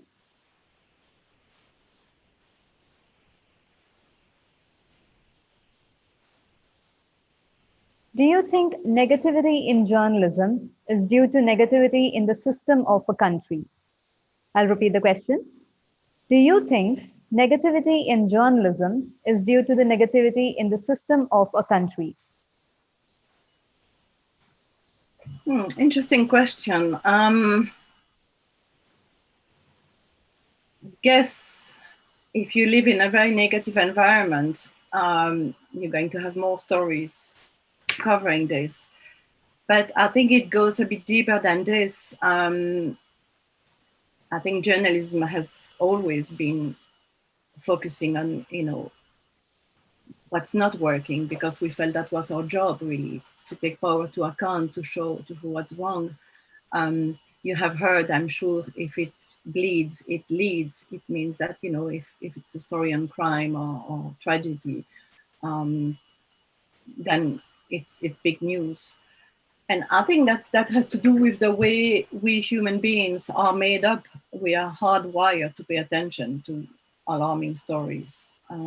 So we need to know them, and editors know that people would read them. And also we do need to know what is not working and what is dangerous. But I think along with this, we need to have hope. We need to know that that's not the end of the story, that everyone is not bad and everyone is not corrupted and the whole world is not just the big problems, that there are people doing amazing things, that there are people trying to find solutions. So we need to rebalance this.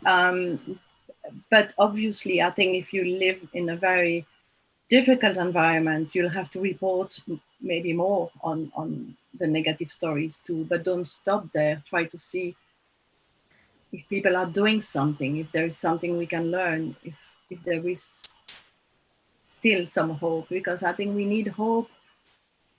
We need to see a way forward, otherwise we just sit and stop. So that's the end of our question and answer session. Thank you so much for your valuable responses. Now I'll hand over the mic to Manju ma'am. Thank you, Veronique, for the excellent session. That was really great, and introducing the tools of constructive journalism and making us understand how to dig deeper and report on solutions as well as problems. That is what the new generation of journalists require. And we are keen to have more training sessions with you. Thank you once again. Our next speaker is Jodie Jackson. Jodie is an expert on the psychological impact of news on our mental health and the health of our society. Her widely cited research has led to regular speaking engagements at media conferences around the world. Jodie Jackson is a partner at the Constructive Journalism Project, and she holds a master's degree in applied positive psychology. Jodie Jackson is on mission to change the media. Her recent book, You Are What You Read: Why Changing Your Media Diet Can Change the World, is an invitation to become a part of this movement. Jodie Jackson is a news consumer turned author who has spent the last decade researching the psychological impact of news. Through her works, she has shown that the excessive negativity in the news creates a distorted and harmful picture of the world. Jodie believes that we need a better balance in the news and shows why we must widen the media lens to include stories of solutions, progress, and development in order to improve the news industry, our psychological and sociological well-being, and ultimately the world. The topic is impact of constructive journalism on the consumer. Welcome, Jodie. Hi, thank you for having me. And just to tie it into the whole, fake news, misinformation, kind of where it fits within that space, perhaps it's not necessarily, it's more to do with the consumer, all of my side of things. So even if you have the most accurate storytelling, the highest standard of journalism, if you are only looking at the world through this if it bleeds, it leads mentality, you're only ever seeing a portion of the world. You're not seeing the whole picture. And so as consumers, even if you're providing the most accurate and well-evidenced information, we're still left misinformed because we don't have a balanced and complete picture of the world. So as I said, this is a consumer side of the conversation, and I came into this as a consumer. And that's because I had gotten to the point where I found the news so negative that I couldn't bear to tune in anymore because it made me feel so depressed about the state of the world and just so disappointed about the people in it. And I didn't always feel so strongly. It was a gradual progression that moved me from being someone who watched the news daily to someone who could no longer stand it. And this kind of pivot point worried me because I thought to myself, if I'm motivated to stay informed, but I'm attracted to the idea of ignorance being bliss, how many others felt the same? And when I looked into this, it turns out the answer is a lot. My experience is incredibly common. And in fact, finding the news too depressing is the biggest single reason for audience disengagement. It's not that people aren't interested. It's not that there's other resources competing for their attention. It's that they find the news too depressing. And the second biggest reason was that they feel there's nothing they can do about it. They're disempowered. They're left feeling helpless. And this isn't the only consequence of our if it bleeds, it leads news culture. But before I share with you some of the most common responses to this negativity bias in the news, I should first start by saying that I fully appreciate and understand the value of reporting on problems. And I know it's been covered a lot here by the other speakers, and I'm sure with much of the journalism training that you do. But by asking the challenging questions, highlighting failures, exposing corruptions, making us aware of problems and holding power to account, the news has helped us fight and correct injustice, it's kept people safe, and it's helped drive legislation that ultimately improves society. And this is largely because unless we're made aware of a problem, we're not in a position to be able to understand it, confront it, and correct it. So it is a good thing. But just because something's good, it doesn't mean its benefits are endless. And when we have too much of it, it moves from being helpful to becoming harmful. And this is where we are now. Mainly, a lot of reasons why is because the media landscape's changed so dramatically in the last 30 years. But I won't go into that now. But the list of responses that I'm about to share with you, they're not just anecdotal. They come from a variety of published research over the last century.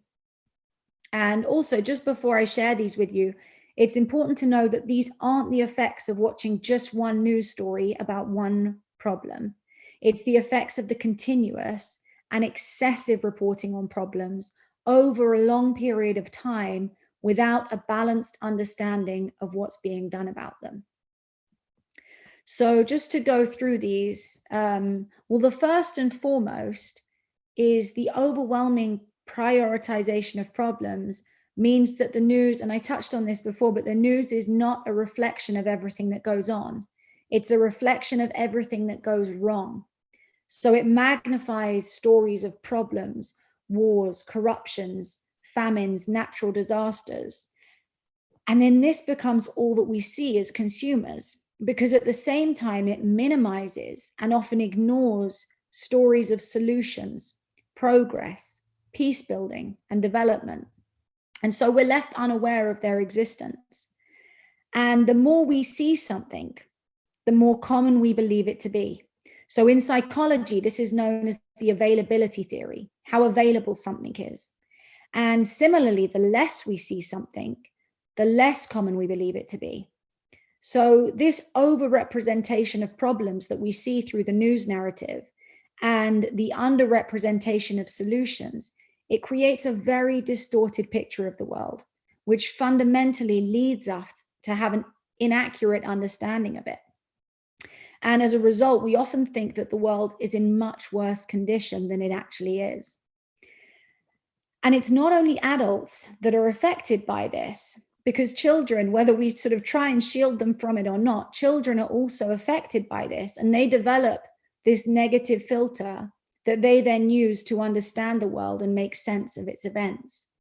And I'll just share with you a clip, because there was a program on Channel 4 in the UK a couple of years ago called The Secret Life of 6-Year-Olds. And they secretly filmed these children, well, not secretly, but the children were probably less aware of it, at school. And 3 of the children acted out the evening news.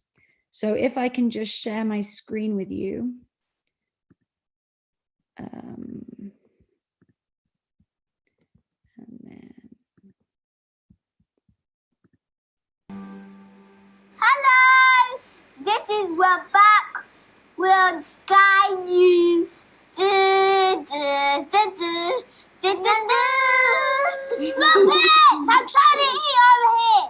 With me, Elvin, and what's his name? Beatrice. Sorry, I'm just having a snack. Okay. Oh, he's Sky News. Yeah, this is a Sky News program. So they're actually enacting how events are communicated in the adult world. So there was a train attack on a French train to Paris. They got the knife and got the gun and stabbed them. And they even killed the conductor. Yeah. Sad news, isn't it? International terrorism is now becoming a theme of play among 6-year-olds. I'm not sure I want to think about that. No, but it does mean it's important to be talking to children about these things so they understand the significance of the event and the value that adults attach to them. Because they know about it. They know about it and they're talking about it with each other. Yes. Oh, have you seen that blow up in China? Yeah, because that was on the news before on the telly. There was like a blow up in China. Yeah. Yeah, and like lots of people died. Next, plane attack in Surrey on the S21. They don't know why, but they're going to find out. So the reason I share that with you is because, you know, from an adult level down to a child's interaction with the news, it's quite shocking to see how normal we find this kind of narrative to be. How when we sort of look beyond our own experience, these are the stories that we're told about the world. And the consequence of viewing the world in this way is that it can make us feel anxious, it can make us feel pessimistic, and it can make us feel depressed. And these feelings linger even when we switch off from the news, because we become so well rehearsed at feeling them. And the way to think of this is like making a mark on a piece of paper. So at first, that mark might be so faint that it's not even noticeable. But if you keep going over that mark again and again and again and again, even with the slightest of pressure, that mark will become more defined and more permanent. And this helps explain why our feelings grow stronger and they last for longer. By continuously witnessing unresolved problems, we can also develop a feeling of helplessness. We develop this defeatist attitude, which Veronique mentioned earlier, where we think that the problems are just too big to solve. And this leads to a decrease in our helpful behavior. But our reduced efforts to help can also be explained because of an increase in feelings of contempt and hostility towards other people. Fear is another common response that can make us withdrawn and unhelpful, because it's an emotion that's often generated to protect ourselves. And because we become so self-focused, we actually care less about other people and the problems that they may be facing. But we can also stop caring simply because we become desensitized. We become so used to hearing about the extreme and the extraordinary that it actually becomes very normal and ordinary. So we come to expect these stories of tragedy, crisis, and violence, and they lose their shock value. And ultimately, we may switch off from the news altogether to try and avoid these feelings. And this is where I got to. So having experienced pretty much all of those feelings myself, I felt like the news was no longer helping me connect and contribute to society. It was actually making me withdraw from it. And when I stopped watching the news, people labeled my decision. They called me naive, weak, ignorant, and even extreme. And this reaction that other people had towards me made me feel that I was damaged in some way, that there was something in me that wasn't strong enough or brave enough to see the world in all of its terribly ugly existence. But what I realized when I started researching this quite intensively is that it wasn't me. It was the news industry that was damaged. And this is when I realized that it's not about not watching the news, but it's about consuming it in a different way, in a more deliberate way, in a way that re-empowered me rather than disempowered me. And this is when I came across the concept, although it was before it necessarily had a name, but of solutions journalism. And Vero touched on this really well when she was giving the definition, but we're not talking about lighthearted, uplifting, entertaining, or even feel-good stories. The definition that I use when I talk about it is that it's rigorous journalism that reports critically on tangible progress being made in order for us to understand how issues are being dealt with. So critically, this type of journalism, it still helps us understand the problem. It just recognizes that that's not necessarily the end of the story. And so using all of the techniques that were shared before, you also learn about how these problems are being resolved, what people are doing in response to them, what solutions are being put in place, and you ask if they're working. And from a consumer point of view, this isn't for the purpose of making us feel better. It's actually for the purpose of making us know better by giving us a fuller picture of the world. Feeling better is just a nice side effect of that. So to go into some of the effects that this kind of journalism has on us, what happens to consumers when they include this type of journalism into their media diet? So to understand this better, I created my own research to investigate the perceived effects of solutions on both the readers and the writers of the news. And there is now much more research in the field that supports these findings. But what they reported is it gives them better balance and perspective, and it provides better context. And this balance has been shown to reduce anxiety. It increases feelings of optimism and hope. It improves our mood in the short term and actually shifts our mindset in the long term. Reporting on solutions also provides a restorative narrative. So it restores our faith in humanity. It improves social cohesion and it builds resilience. And one of the key findings of interest to newsrooms and to upcoming journalists and existing journalists is that it's been shown to consistently increase engagement across many different metrics. So readers are more likely to read and share content, stay on an article for longer, feel more informed, have an increased desire to learn more about the issue, and have been shown to be more likely to pay for content. And this increased engagement can foster something in psychology known as active coping. So this is where people actually approach and address problems rather than avoid or ignore them. And this is the result of ultimately feeling more empowered. And this is because learning about solutions increases our feelings of hope, increases our feelings of optimism and self-empowerment. And when we combine these three things together, it allows us to believe that the future can be better than the past. Not that it will be, but that it can be. And it shows that our actions are able to make a difference. And that's important because sometimes we do need to see it to believe it. But if we're instead limiting ourselves to stories of pretty much only problems and failures, it can be difficult to see beyond them. We become trapped in this limited existence that's defined more by learning from what's not worked than from what has. And the problem with this is it's a very slow way to learn. Granted that it provides invaluable lessons that may fire us up to want to do things differently, but it's not the kind of information that unlocks our own sense of potential where we actually feel able to. So one of my research participants that I interviewed about solutions journalism identified this when she said, by highlighting small but significant steps, it exposes the reader to possibility and can empower them to realize their own potential to make a difference. Another said, the action taken may not be directly related to the content of the article, but I'm more inclined to roll up my sleeves and do something about something. So there are some of the anecdotal responses from some consumers that I spoke to. And that's really important, really, because as I think it's the American Press Association defines the news as being there to empower the informed. So feeling empowered through solutions journalism is a really great tool for doing that.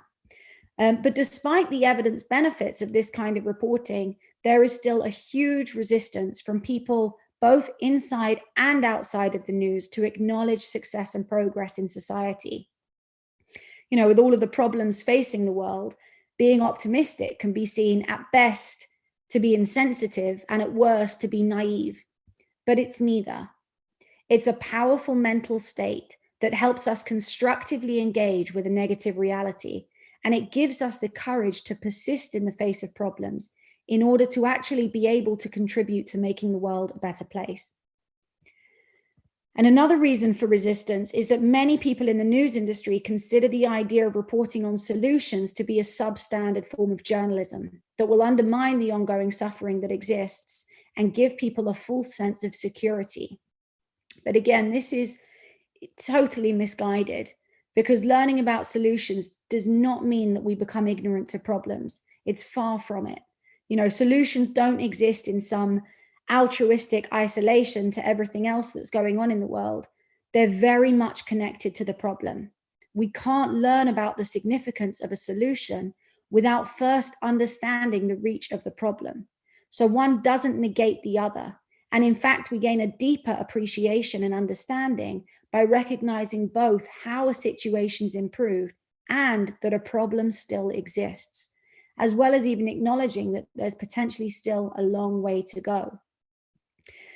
And besides, without reporting on progress, as consumers, we're left with a false sense of insecurity. And this is what makes people believe that the world is worse than it actually is. Now, I'm mindful of time, so I'm going to I'll sort of sum up here, but this is an incredibly quick summary that in some way oversimplifies the case for solutions journalism. And it can give the impression that I'm saying that reading problems-focused news is bad for us and reading solutions-focused news is good for us. But it's not that simple. We need both. We need balance. And we need to stop discussing problems-focused news versus solutions-focused news as if they're in competition with each other. So rather than force them to compete to decide which is best, we have to allow them to coexist and recognize that they both add value in their own right. and that they both have limitations. But the value of negative news and negative news reporting, it's been proven, and it's highly respected in education, in industry, and even in awards ceremonies. But I hope through the work that I'm doing and the work of so many others that are in this space, solutions journalism may soon receive the same credibility and respect. Thank you. Thank you, Jodie. That was awesome. We have some questions from our participants. Tara CB shall moderate the question answer session. Again, I'm back with another question session. I'm back with another question answer session. Shall we move on to a question, Jodie? Yes, yeah, go ahead, thank you. Okay.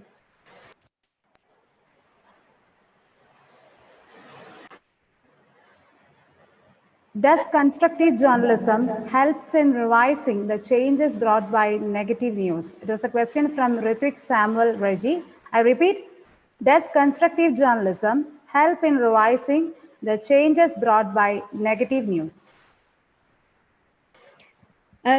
It does. You know, when you look at the effects of the excess of negativity and the effects that it has, as I mentioned, you know, the first thing that most people feel is that it has a negative impact on their mood. And the second feeling is that they don't think there's anything they can do about it. And constructive journalism or solutions journalism, it combats both of those feelings because it does actually help you feel slightly better and shift your mindset, as Vero touched on as well. You know, when people are shown what's possible, they can re-engage in a way where they feel empowered to be able to do something about it. So it combats both of those things really well. Shall we move on to the next question? Yeah.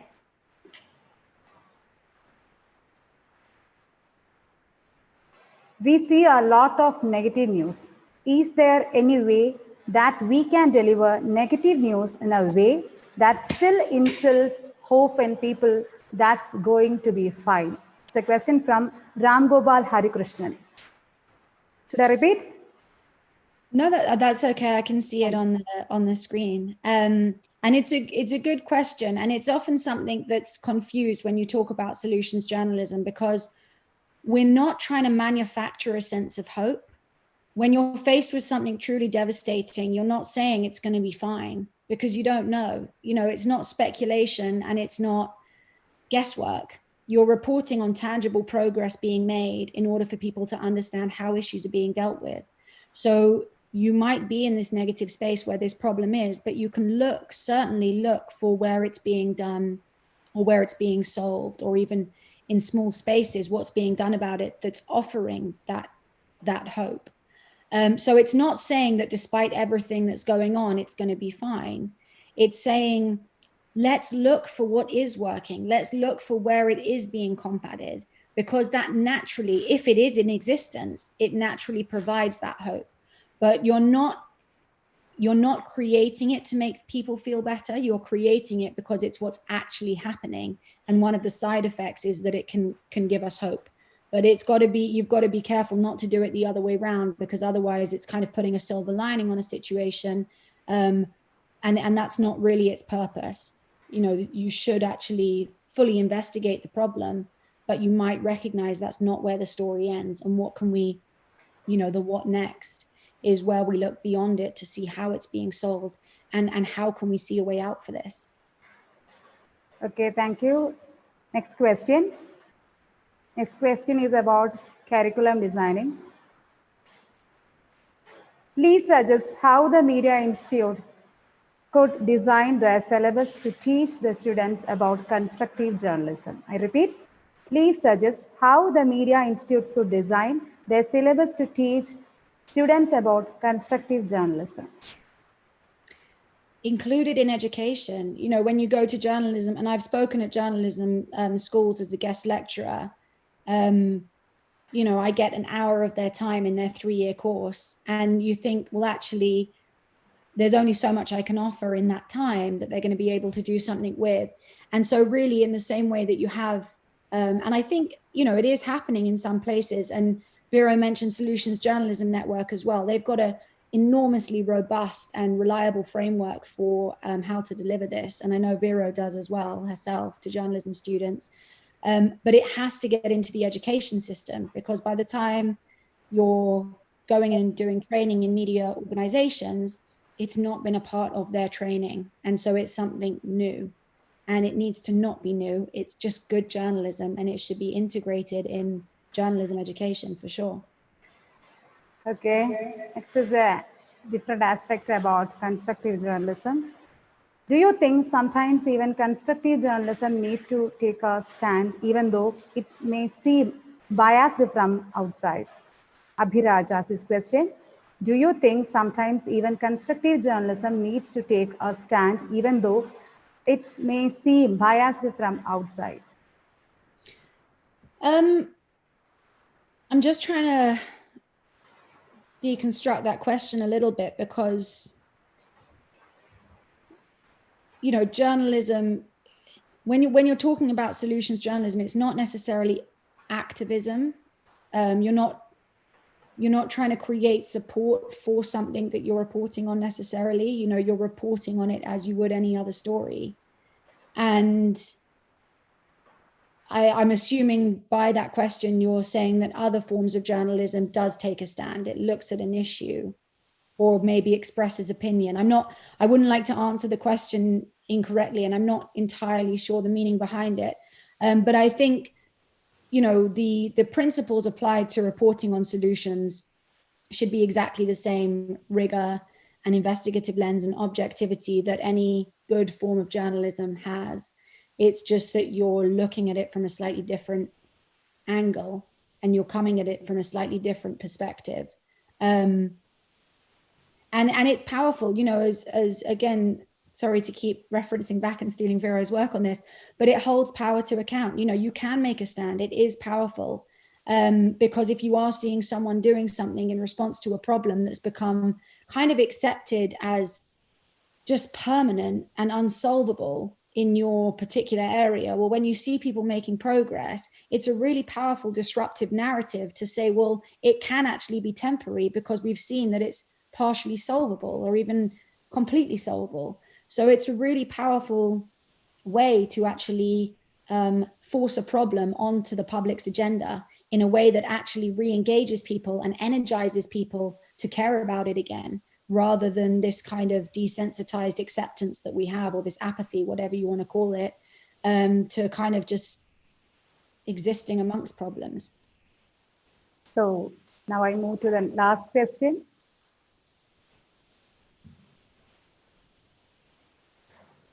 Do you think the working ethics of journalists today are compromised for money? So I wouldn't like to sound overly skeptical on this. And as I said, I come from a very consumer side of things. And so the way in which I would answer that, and in my book, You Are What You Read, the last chapter is the power to change. So it's what we can do as consumers to create a much more integrity-led and helpful news environment. And one of those ways is to pay for content, because what they're providing is really valuable to us. And we have to make sure that we see the value in that and we support it. Because if we're not, other people are.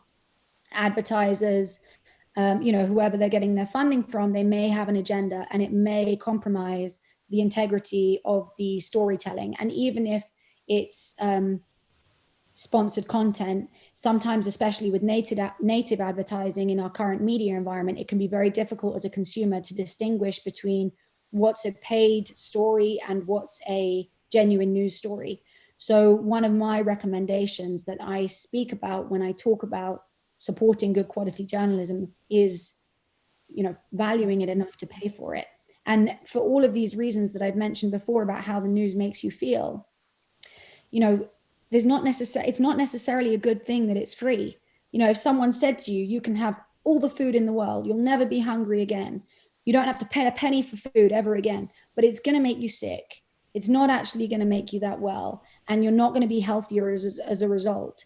would you take that option? And the chances are probably not.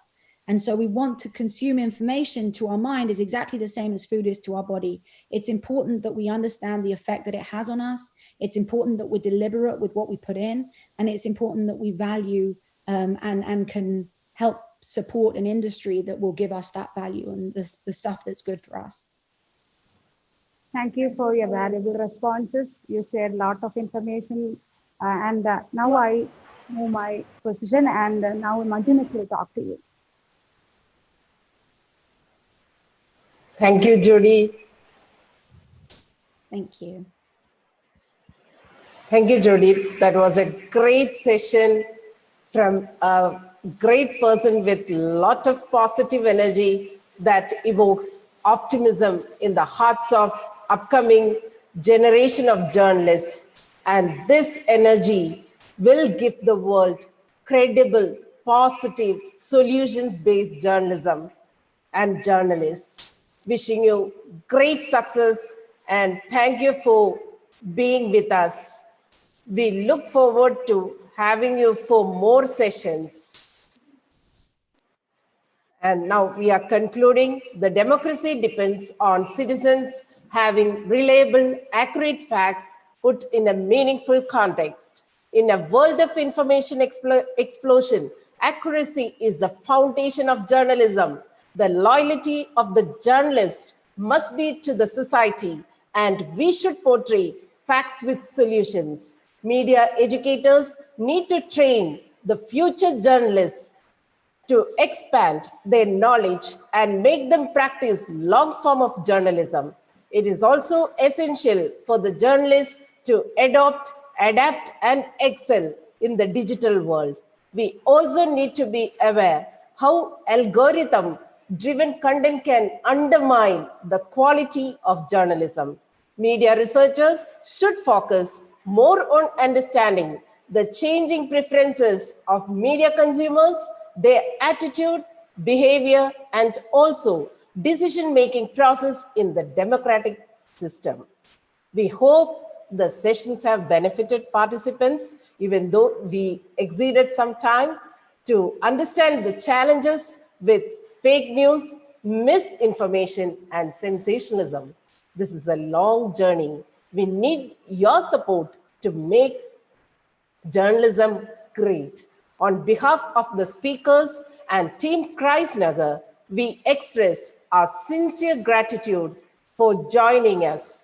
For the kind information of the participants, e-certificates will be issued to those who participate in the webinar and submit the feedback form.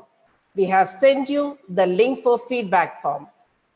We will be sharing a copy of UNESCO's Handbook of Journalism, Fake News and Disinformation ebook for all participants.